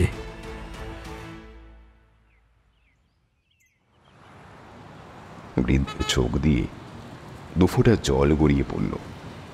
প্রীতি মাধব মাইতিকে সান্ত্বনা দিয়ে বাইরে যখন বেরিয়ে এলো, তখন সন্ধে নেমেছে। প্রীতির মনটা বেশ ভারাক্রান্ত হয়ে গেল। সত্যি রক্তের সম্পর্ক না থাকলেও শুধুমাত্র শ্রদ্ধার সম্পর্ক কত গভীর। আজ মাধব মাইতিকে না দেখলে বোধহয় বিশ্বাস করতো না সে। রাস্তায় বেরিয়ে প্রীতি সমুকে বলল, তোমার বাবা কোনো বিষয় যুগান্তকারী আবিষ্কার করেছিল?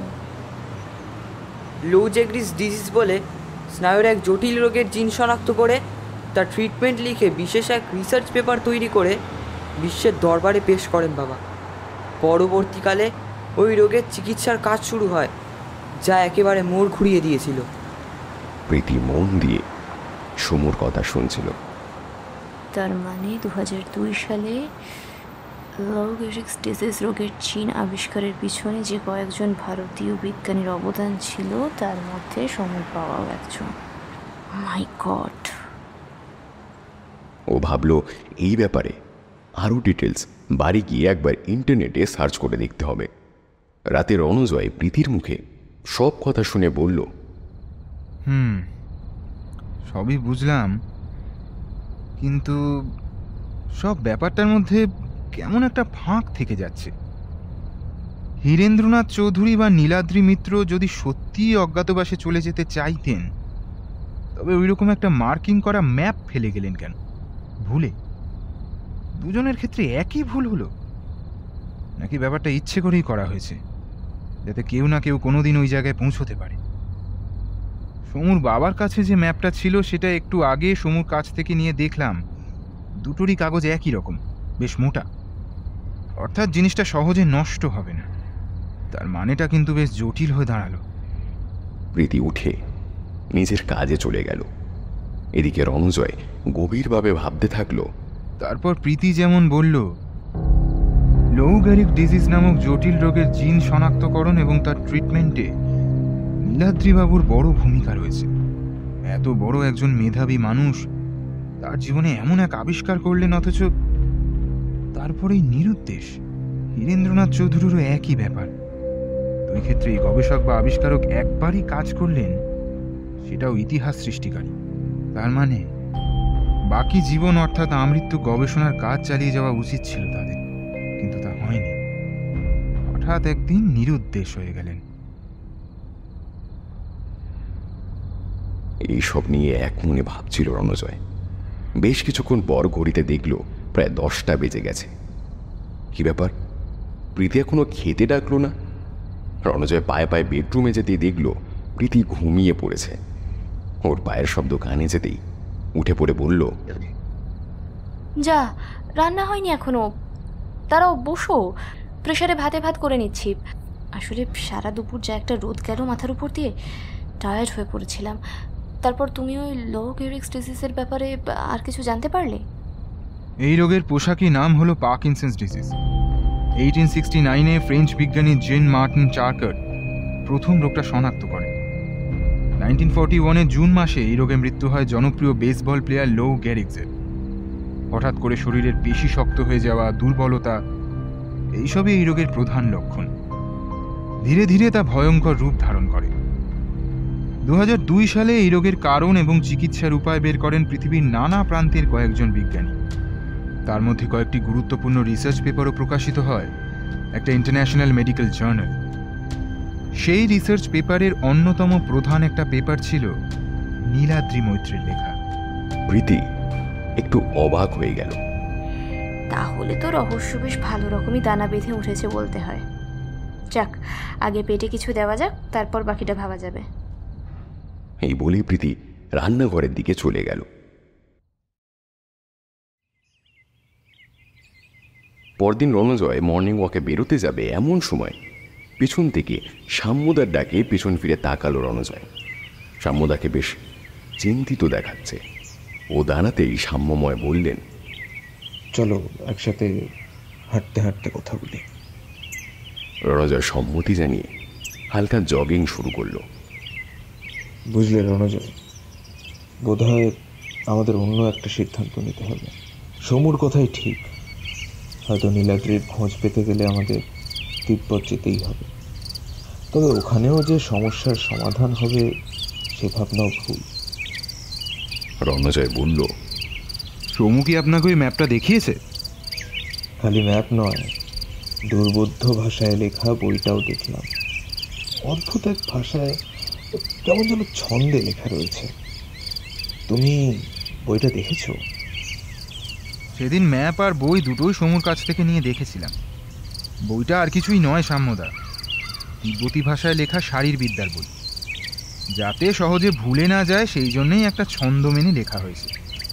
সাম্যময় চোখ কপালে তুলে বললেন, তুমি কি তিব্বতী ভাষাও জানো না কি হে? রণজয় কিছু না বলে একটু হাসল। কলেজ জীবনে শখে শেখা কিছু জিনিস যে এইভাবে কাজে লাগবে তা ভাবতে পারেনি সে। সাম্যময় বলে উঠলেন, তা যা বলছিলাম, তুমি প্রীতি আর সমু চলে যাও তিব্বতে। তোমাদের প্লেনের টিকিট কেটে দিচ্ছি। বলা তো যায় না, হয়তো সমুর কথা ঠিক। আমার গাট ফিলিং বলছে হয়তো ওখানে নীলাদ্রির খোঁজ পাওয়া গেলেও যেতে পারে।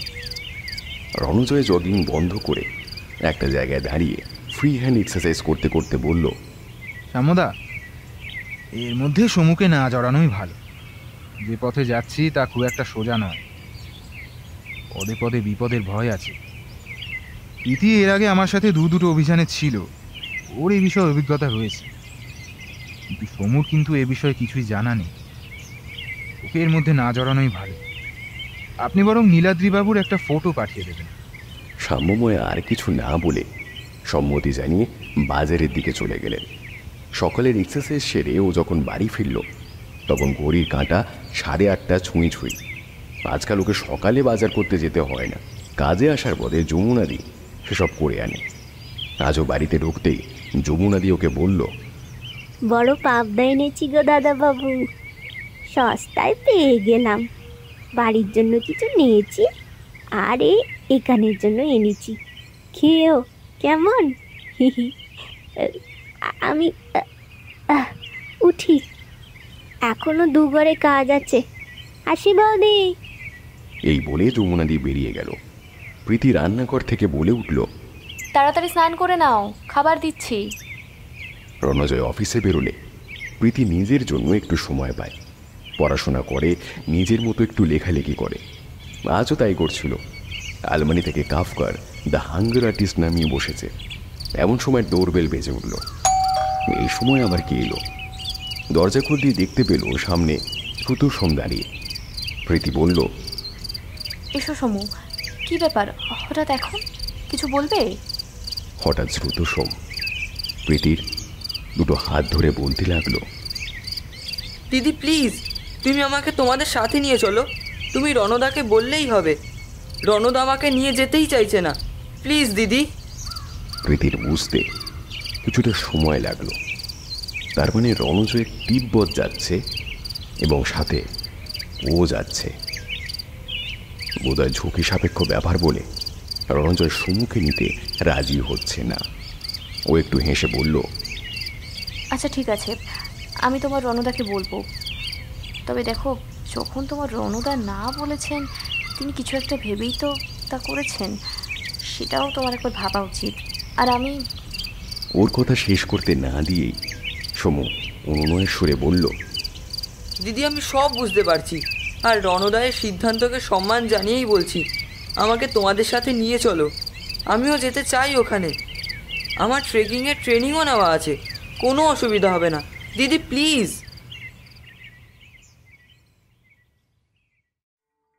সব কিছু রেডি করতে আরও প্রায় 15 দিন লেগে গেল। সাম্যময়দার একজন পরিচিত ওদের ভিসা পাসপোর্ট সব কনফার্ম করে দিয়েছিল, নতুবা মাস 6 তো লাগতই। ওদের জার্নি নিউ দিল্লি থেকে উত্তরাখণ্ডের ধারচুলা, নারায়ণাশ্রম, কালাবানি, লিম্পুপাস, উরাং এবং শেষে কৈলাসে প্রবেশদ্বার দারচিন্তকে গিয়ে শেষ হচ্ছে। ওরা সবাই ওদের রুকস্যাকে প্রয়োজনীয় গরম জামা কাপড় নিয়ে নিয়েছে। রণজয়ের ঠান্ডা জায়গাতে যাওয়ার অভিজ্ঞতা আছে। কিছুদিন আগে ইউকেতে শিলমোহর রহস্য উদ্ঘাটন করার জন্য প্লাইমাউথ যেতে হয়েছিল ওকে। সেখানেও বুঝেছে ঠান্ডা কাকে বলে। আমাদের দেশের ঠান্ডা ওই ঠান্ডার কাছে দুগ্ধপোষ্য শিশু মাত্র। তাই ও বারবার বলে বলে প্রীতি আর সমুর ব্যাগে ঠেসে ঠেসে গরম জামা নেওয়া করিয়েছে। আর রণজয়ের রুকস্যাক তো ছোটখাটো একটা সংসার বলা চলে। কম এবং দরকারি টুকিটাকি জিনিসপত্র, ওষুধ এগুলো তার ব্যাগে রয়েছে। আজ ভোর 3টে নাগাদ ওরা দিল্লি এসেছে। তারপর বাসে করে ওখান থেকে প্রায় 123 কিলোমিটার দূরে লখনৌ। এখানে আজ বেলা 11টায় একটা বাস ছাড়বে। ওখান থেকে 4-5 ঘন্টা জার্নি করে নেপালগঞ্জ পৌঁছাবে। ওখানে একটা হোটেলে গিয়ে আজকের মতন রেস্ট, তারপর কালকে ফ্লাইটে করে সিমিকোট। রণজয় নিজের মনেই বলল, কালকের দিনটার জন্য প্রেয়ার করো সবাই, আকাশটা যেন পরিষ্কার থাকে, নয়তো এখানেই কদিন আটকে থাকতে হবে তার কোনো ঠিক নেই। আকাশ পরিষ্কার না হলে তো ফ্লাইট সিমিকোট যাবে না। সমুর বুকের মধ্যে দুরু দুরু করতে লাগলো। হে ভগবান, দেখো আবহাওয়াটা যেন ঠিক থাকে, এত দূরে এসে যেন সবটা বৃথা না হয়ে যায়।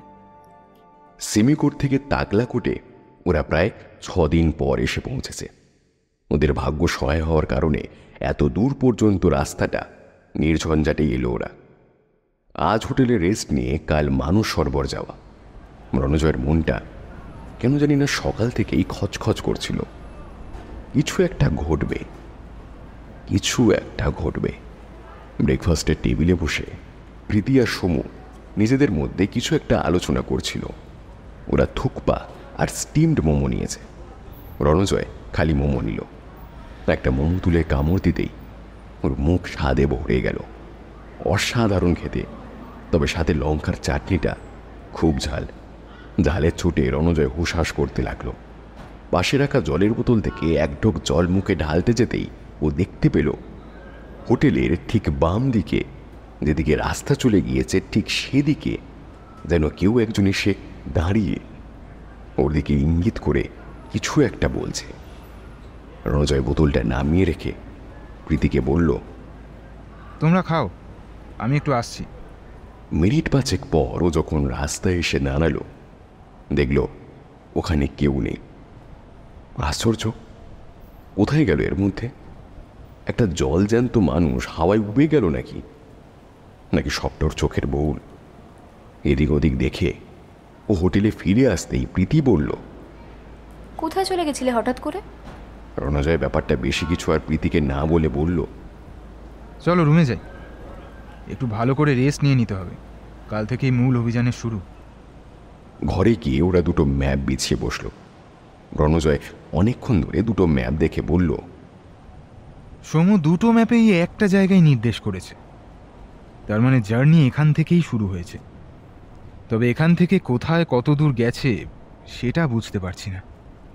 যতটা মনে হয় এখান থেকে সোজা দিরাকপুরের দিকেই গেছে। প্রীতি অবাক হয়ে জিজ্ঞেস করল, তুমি বুঝলে কি করে রণ এই জার্নিটা সোজা দিরাপুকের দিকেই গেছে? দেখো, কনফার্ম এই পথেই গেছে যে সেটা আমিও বলতে পারবো না, তবে এটুকু বলতে পারি আমার একটা গাট ফিলিং আছে। জ্ঞানগঞ্জে যদি সমুর বাবা কিংবা হীরেন্দ্রনাথ বাবু গিয়ে থাকেন, তবে সেই রাস্তাটা এখান থেকেই শুরু হয়েছে, তেমনই দেখাচ্ছে ম্যাপ। আর তারপর কথা শেষ হতে না হতেই ওদের দরজায় কেউ যেন নক করল।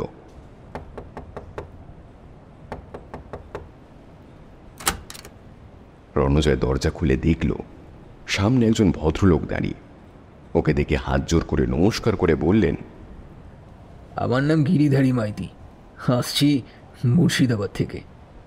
আসলে ব্রেকফাস্টের সময় আপনাদের দেখছিলাম বাংলায় কথা বলতে, বুঝলাম যে আপনারা বাঙালি, তাই আলাপ করতে এলাম। আসলে বাংলায় কথা না বলতে পেরে হাঁফিয়ে উঠছিলাম একদম। আপনাদের দেখে ধরে প্রাণ এলো আমার, ভাবলাম একটু আলাপ করে আসি। আসুন আসুন, বসুন, আমরা ওই কলকাতা থেকেই এসেছি।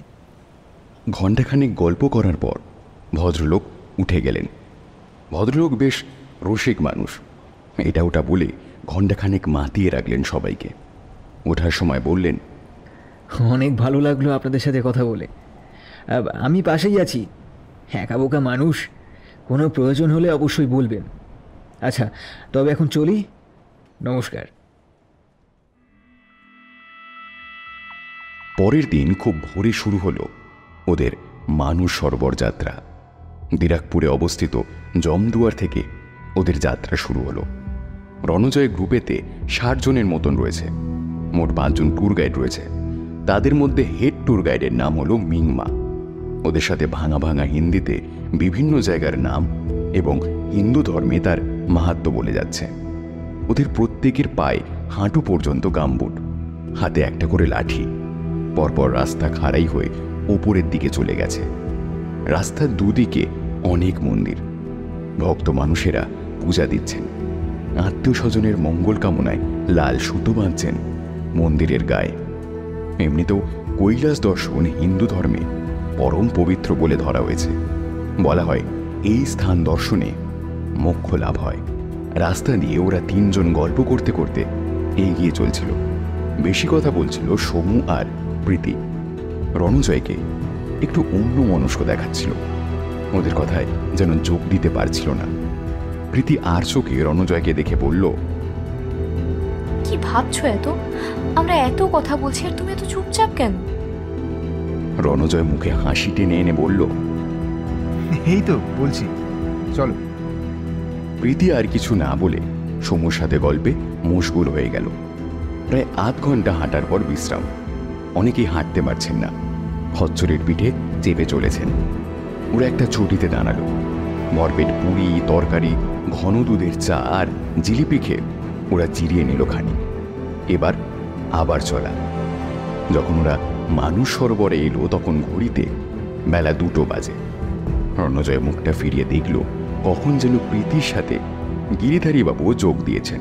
হাত পা নেড়ে মজার ছলে কিসব যেন বলছেন। অনেকেই বোতলে করে জল নিয়ে নিজেদের ব্যাগে রাখছেন। কৈলাস পর্বের বরফ গলা জল থেকে এই সরোবরের সৃষ্টি।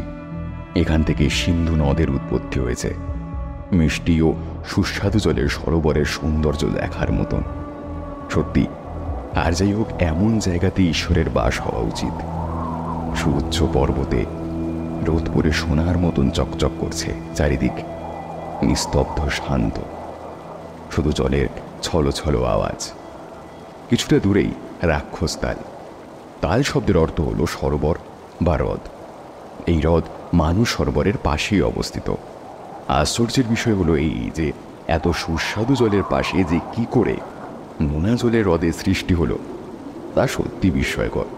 ট্যুর গাইড বিভিন্ন রকম গল্প বলছে, প্রায় সব কিছুই মিথোলজিক্যাল, হিন্দু শাস্ত্রের কাহিনী। সব পুণ্যার্থীরা মন দিয়ে শুনছেন সেই সমস্ত কথা।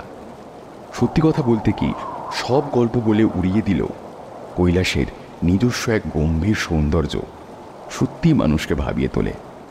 ছোট ছোট অনেক হ্রদ, কুণ্ড প্রভৃতি দেখে ওরা ফিরে আসছে। বেশ সন্ধে হবে হবে এমন সময় ওরা রেস্ট নিতে চটিতে দাঁড়ালো। পাহাড়ি রাস্তায় প্রচুর চটি থাকে, কিছুক্ষণ অন্তর অন্তর বিশ্রাম নিতে হয়। এমনিতে সমতলে চললে যত না পরিশ্রম হয়, খাড়া পাহাড়ি রাস্তায় অনেক বেশি অক্সিজেন প্রয়োজন হয় ফুসফুসে, যার ফলে দ্রুত মানুষ হাঁপিয়ে যায়। সে সময় বিশ্রাম করার জন্যই এসব চটি। রণজয়রা বসে বিশ্রাম করছে। প্রীতি আর সমু কি একটা কথা বলতে বলতে প্রীতি এদিকে ফিরে দেখল রণজয় নেই। ও অবাক হয়ে গেল, এই তো এখানেই ছিল। 2 মিনিট আগেও চায় দাঁড়িয়ে দাঁড়িয়ে চুমুক দিচ্ছিল। এর মধ্যেই ও উঠে দাঁড়িয়ে এদিক ওদিক দেখল, কোথাও নেই রণজয়। শুধু হাতের লাঠিটা পড়ে আছে ঠিক ও যেখানে বসেছিল, ঠিক সেই টেবিলের নিচে। কোথায় গেল রণজয়? প্রীতির মনটা কেমন যেন করে উঠল। তবে কি কোনো বিপদের মুখে পড়ল রণজয়? ওকে বুঝতে পেরেছিল কোনো বিপদ আসতে চলেছে, সেজন্য কি অন্যমনস্ক হয়েছিল সারা রাস্তা? ও চিৎকার করে ট্যুর গাইডকে ডেকে উঠল। এটা ওটা ভাবতে ভাবতে রণজয় চায়ে চুমুক দিচ্ছিল। হঠাৎ ওর মনে হলো চুটির বাইরে দাঁড়িয়ে আছে সেই মানুষটা।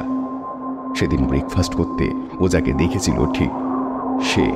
মুখ ফিরিয়ে দেখল প্রীতি আর সমু কিছু একটা আলোচনা করছে। হাত থেকে চায়ের কাপটা নামিয়ে রেখে ও আস্তে আস্তে বাইরে এলো। ও বুঝতে পারল ওর সামনে দাঁড়িয়ে এক অতি উন্নত চেহারার মানুষ। পরনে এক ঢিলে ঢালা কমলা রঙের জোব্বা, পরিষ্কার করে কামানো মুখমণ্ডল। ওকে দেখে হিন্দিতে বললেন, রণজয়ের মনে হলো ঠিক হাড়ের নিচে হালকা একটা ঠান্ডা স্পর্শ। সঙ্গে সঙ্গে ওর চোখের সামনে কালো পর্দা নেমে এলো। রণজয় অজ্ঞান হয়ে পড়ে যাচ্ছিল। সেই সময় ওর মনে হলো কেউ যেন ওকে ধরে ফেলল। জ্ঞান হারাবার মুহূর্তে মনে হলো লোকটার মুখটা বেশ চেনা চেনা। ও, এ তো গিরিধারী মাইতি। তাহলে কি গিরিধারী মুর্শিদাবাদ থেকে এখানে আসেনি? তবে কি আর ভাবতে পারল না রণজয়। গভীর ঘুমে আচ্ছন্ন হয়ে পড়ল সে। আবছা অন্ধকারে তাকে কাঁধে করে চলতে লাগলো সে জোব্বা পরা দীর্ঘদেহী সন্ন্যাসীটি। পেছনে পেছনে তাকে অনুসরণ করে চলতে থাকলো রণজয়ের সাথে কাল সকালে আলাপ হওয়া গিরিধারী মাইতি। রণজয়ের যখন জ্ঞান ফিরল তখনও দেখল ও একটা নরম কিছুর ওপর শুয়ে আছে। চোখ দুটো যেন তখনও ভারী হয়ে আছে। অতি কষ্টে চোখ খুলে ও দেখল একটা ঘরের মধ্যেও শুয়ে আছে। ভেতরে হালকা নীল রঙের আলো জ্বলছে। ঘরটা দেখে ওর মনে হলো ওটা কোনো গুহার মধ্যে অবস্থিত। ও হাত বাড়িয়ে ঘরের মেঝে স্পর্শ করে বুঝতে পারল ওর অনুমান সঠিক। পাথরে মেঝে, সম্ভবত কোনো পাহাড়ের গুহার মধ্যে ওকে এনে রাখা হয়েছে। প্রথমে ও বুঝতে পারল না ও এখানে এলো কি করে। মনে করতে বেশ বেগ পেতে হলো ওকে। মাথাটা যেন ঘুমে ভারী হয়ে আসছে। কিছুক্ষণ পর ওর মনে পড়ল মানুষ সরোবর দেখে ফিরে আসার পথে ওর একটা চটিতে বসে চা খাচ্ছিল।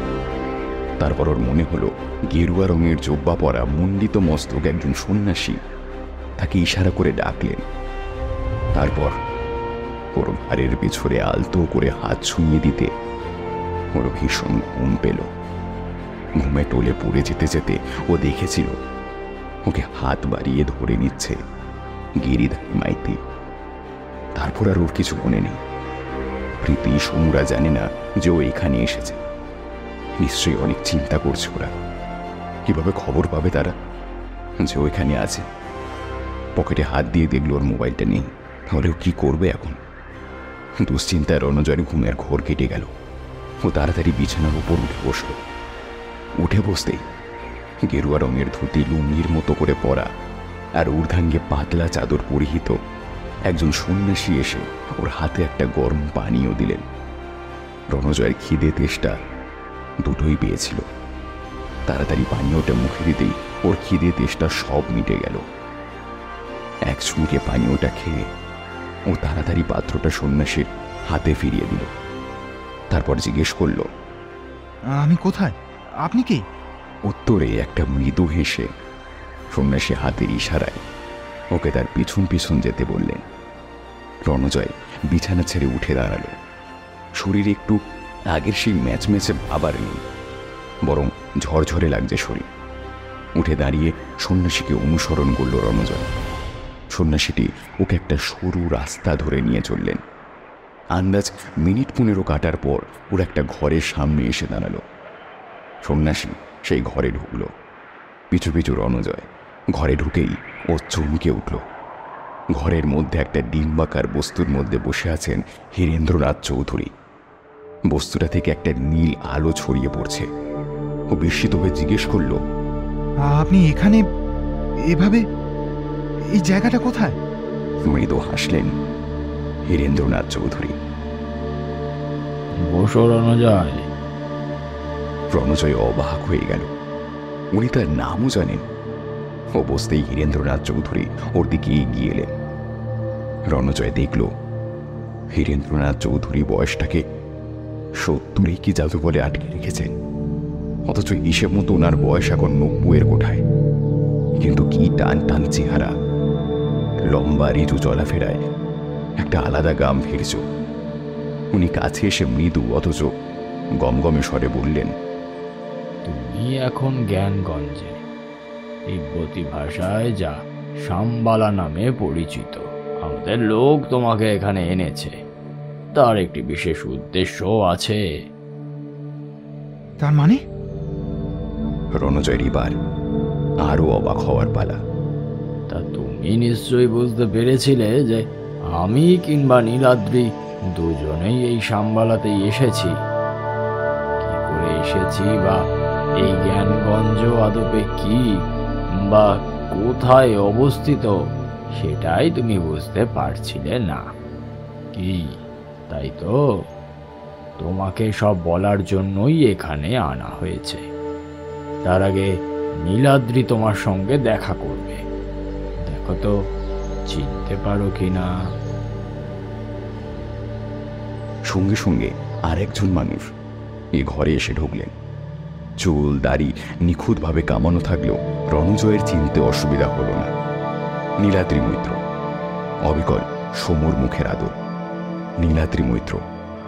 হীরেন্দ্রনাথ চৌধুরী বলতে শুরু করলেন, আমি জানি যে তুমি জানো আমি কিংবা নীলাদ্রি অশোকের সেই গুপ্ত সমিতির সদস্য। পরপর সেই দায়িত্ব ঠিক করেন তার পূর্বসূরি গবেষক। ঠিকই ধরেছ তুমি।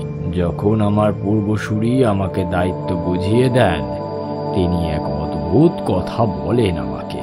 জীবনে একবারই মানব কল্যাণের জন্য এই মূল্যবান গবেষণা ব্যবহার করা যায়। তারপরেই তাদের গন্তব্য হয় এই জ্ঞানগঞ্জে, যেখানে গবেষক বাকি জীবন ভগবান শিবের আরাধনা করে কাটান। তার মহিমাতেই উজ্জ্বল হয়ে থাকেন, তার আর কোনো পিছুটান থাকে না।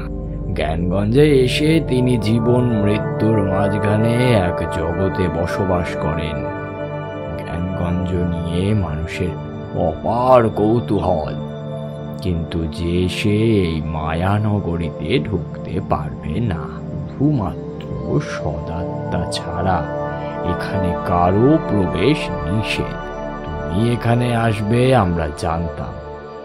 গিরিধারী তোমায় এত দূর পর্যন্ত এনেছেন। রণজয় অবাক হয়ে জিজ্ঞেস করল, তার মানে গিরিধারী বাবুও জ্ঞানগঞ্জের অধিবাসী? উত্তরে হীরেন্দ্রনাথ একটু হাসলেন, তারপর বলে উঠলেন, শোনো রণজয়, তুমি যে এখানে এসেছো শুধুমাত্র আমরা চেয়েছি বলে। তবে তোমায় একটা কথা বলি, এখানে তুমি অনেক কিছু দেখতে পাবে যা সাধারণ যুক্তি বুদ্ধির অগোচর। এসো আমার সঙ্গে, তোমায় আরো কিছু দেখাই। রণজয় হীরেন্দ্রনাথ বাবুর পিছন পিছন গেল। অনেকগুলো ছোট ছোট ঘর, তাতে ধ্যানরত অবস্থায় বহু মানুষ বসে। শরীর তাদের অস্থি চর্মসার, কিন্তু বুকের মৃদু ওঠাপড়া দেখে বোঝা যায় তারা এখনো বেঁচে আছেন।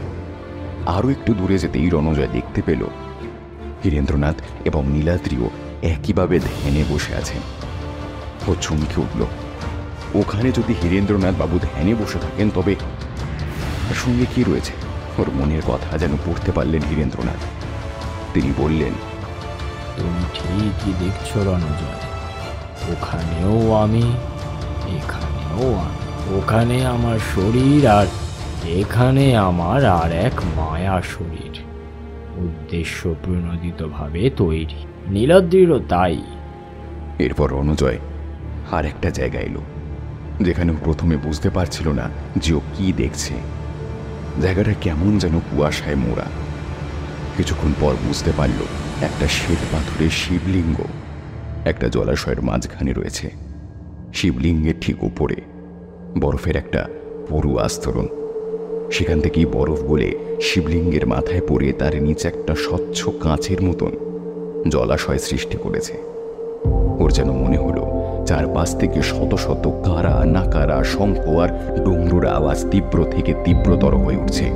আর শ্বেত শুভ্র সেই লিঙ্গ থেকে একটা নীল ঐশ্বরিক আলো চারিদিকে ছড়িয়ে পড়ছে। রণজয় স্তম্ভিত হয়ে গেল। এ কি দৃশ্য দেখছে সে? এ তো স্বর্গীয়। হঠাৎ গুরু গম্ভীর স্বরে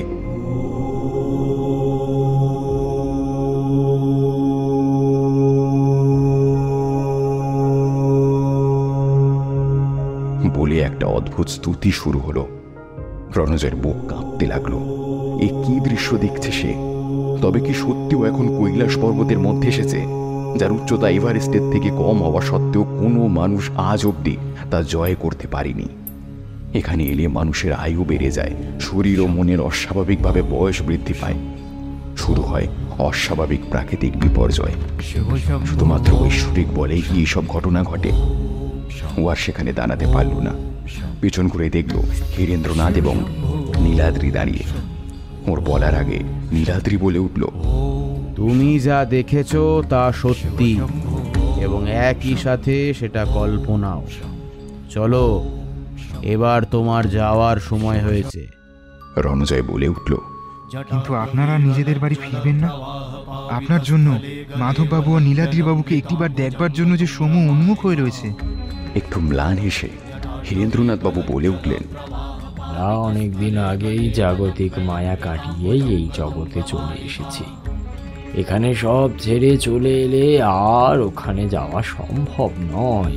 ওদের বলে দিও ওরা যেন ভালো থাকে। আমাদের আশীর্বাদ সব সময় ওদের সাথেই আছে। চলো, আমাকে অনুসরণ করো। ওখানে তোমার জন্য সবাই অপেক্ষা করছে। রণজয় হীরেন্দ্রনাথ বাবুকে অনুসরণ করতে লাগলো। আন্দাজ মিনিট 30 চলার পর হীরেন্দ্রনাথ চৌধুরী বললেন, এবার এখান থেকে তুমি একাই যাবে। এসো। ওর মাথায় আশীর্বাদের ভঙ্গিতে হাত রাখলেন হীরেন্দ্রনাথ। সঙ্গে সঙ্গে রণজয়ের মনে হলো এক গভীর ঘুমে জড়িয়ে এলো ওর চোখ। চোখের ওপর ভারী কালো পর্দা ফেলে দিল যেন কেউ। আস্তে আস্তে ও ঘুমিয়ে পড়ল। সঙ্গে সঙ্গে ওকে কাঁধে করে নিয়ে চলল গিরিধারী মাইতি এক অদ্ভুত রাস্তা দিয়ে, যেখানে মাটি স্বচ্ছ কাঁচের মতো।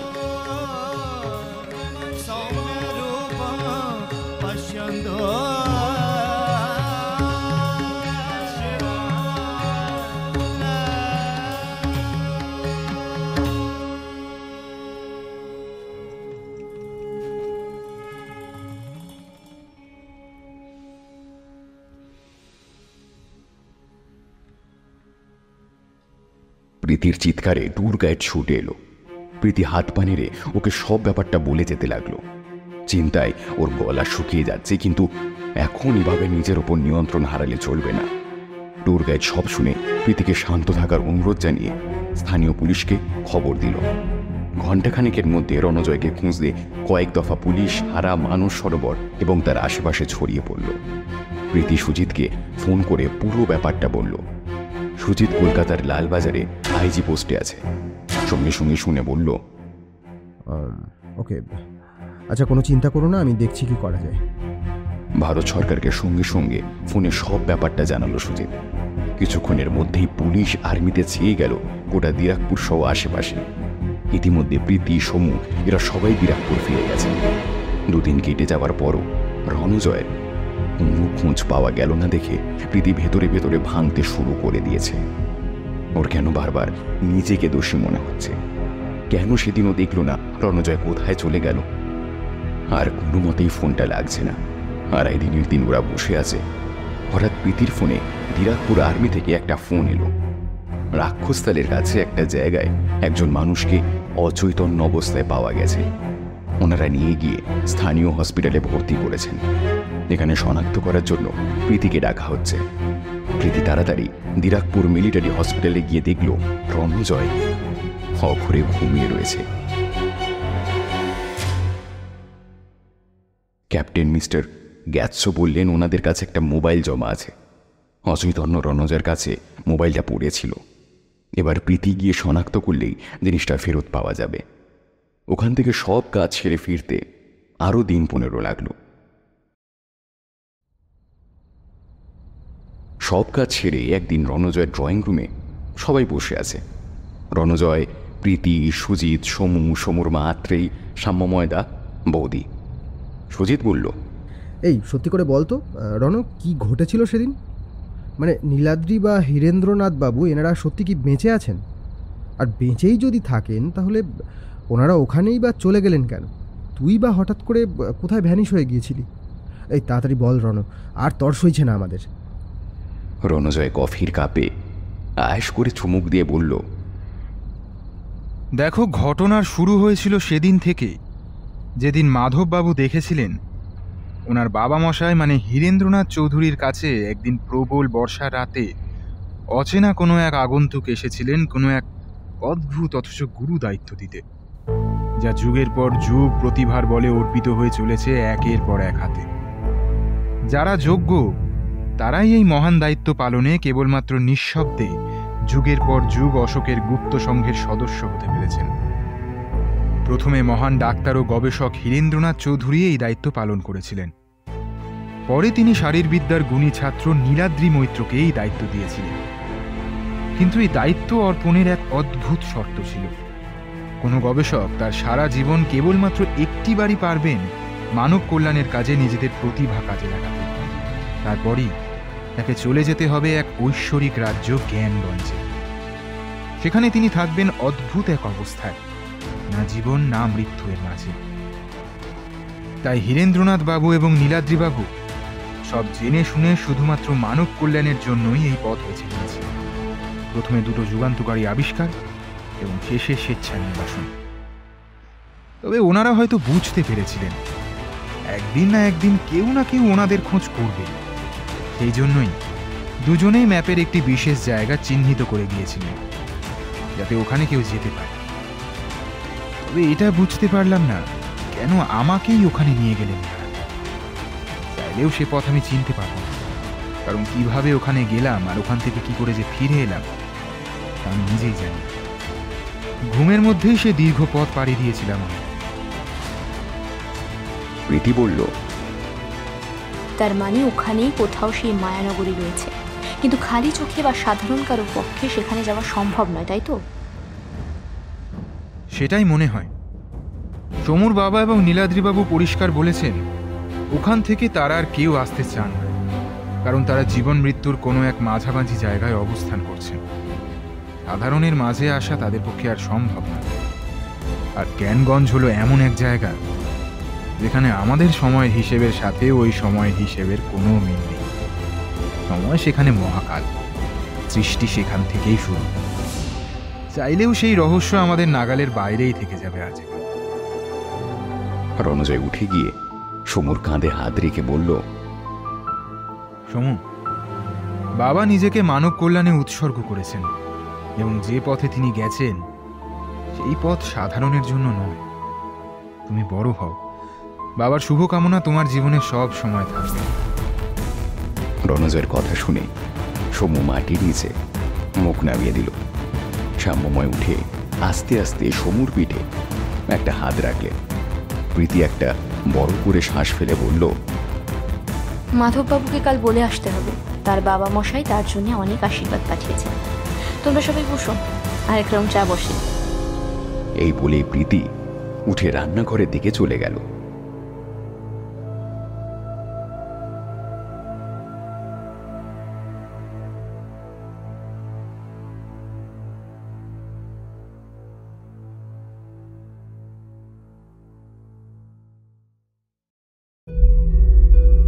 শেষ হলো লেখিকা শতরূপা শাসমলের কলমে রণজয় সিরিজের গল্প কৈলাস রহস্য।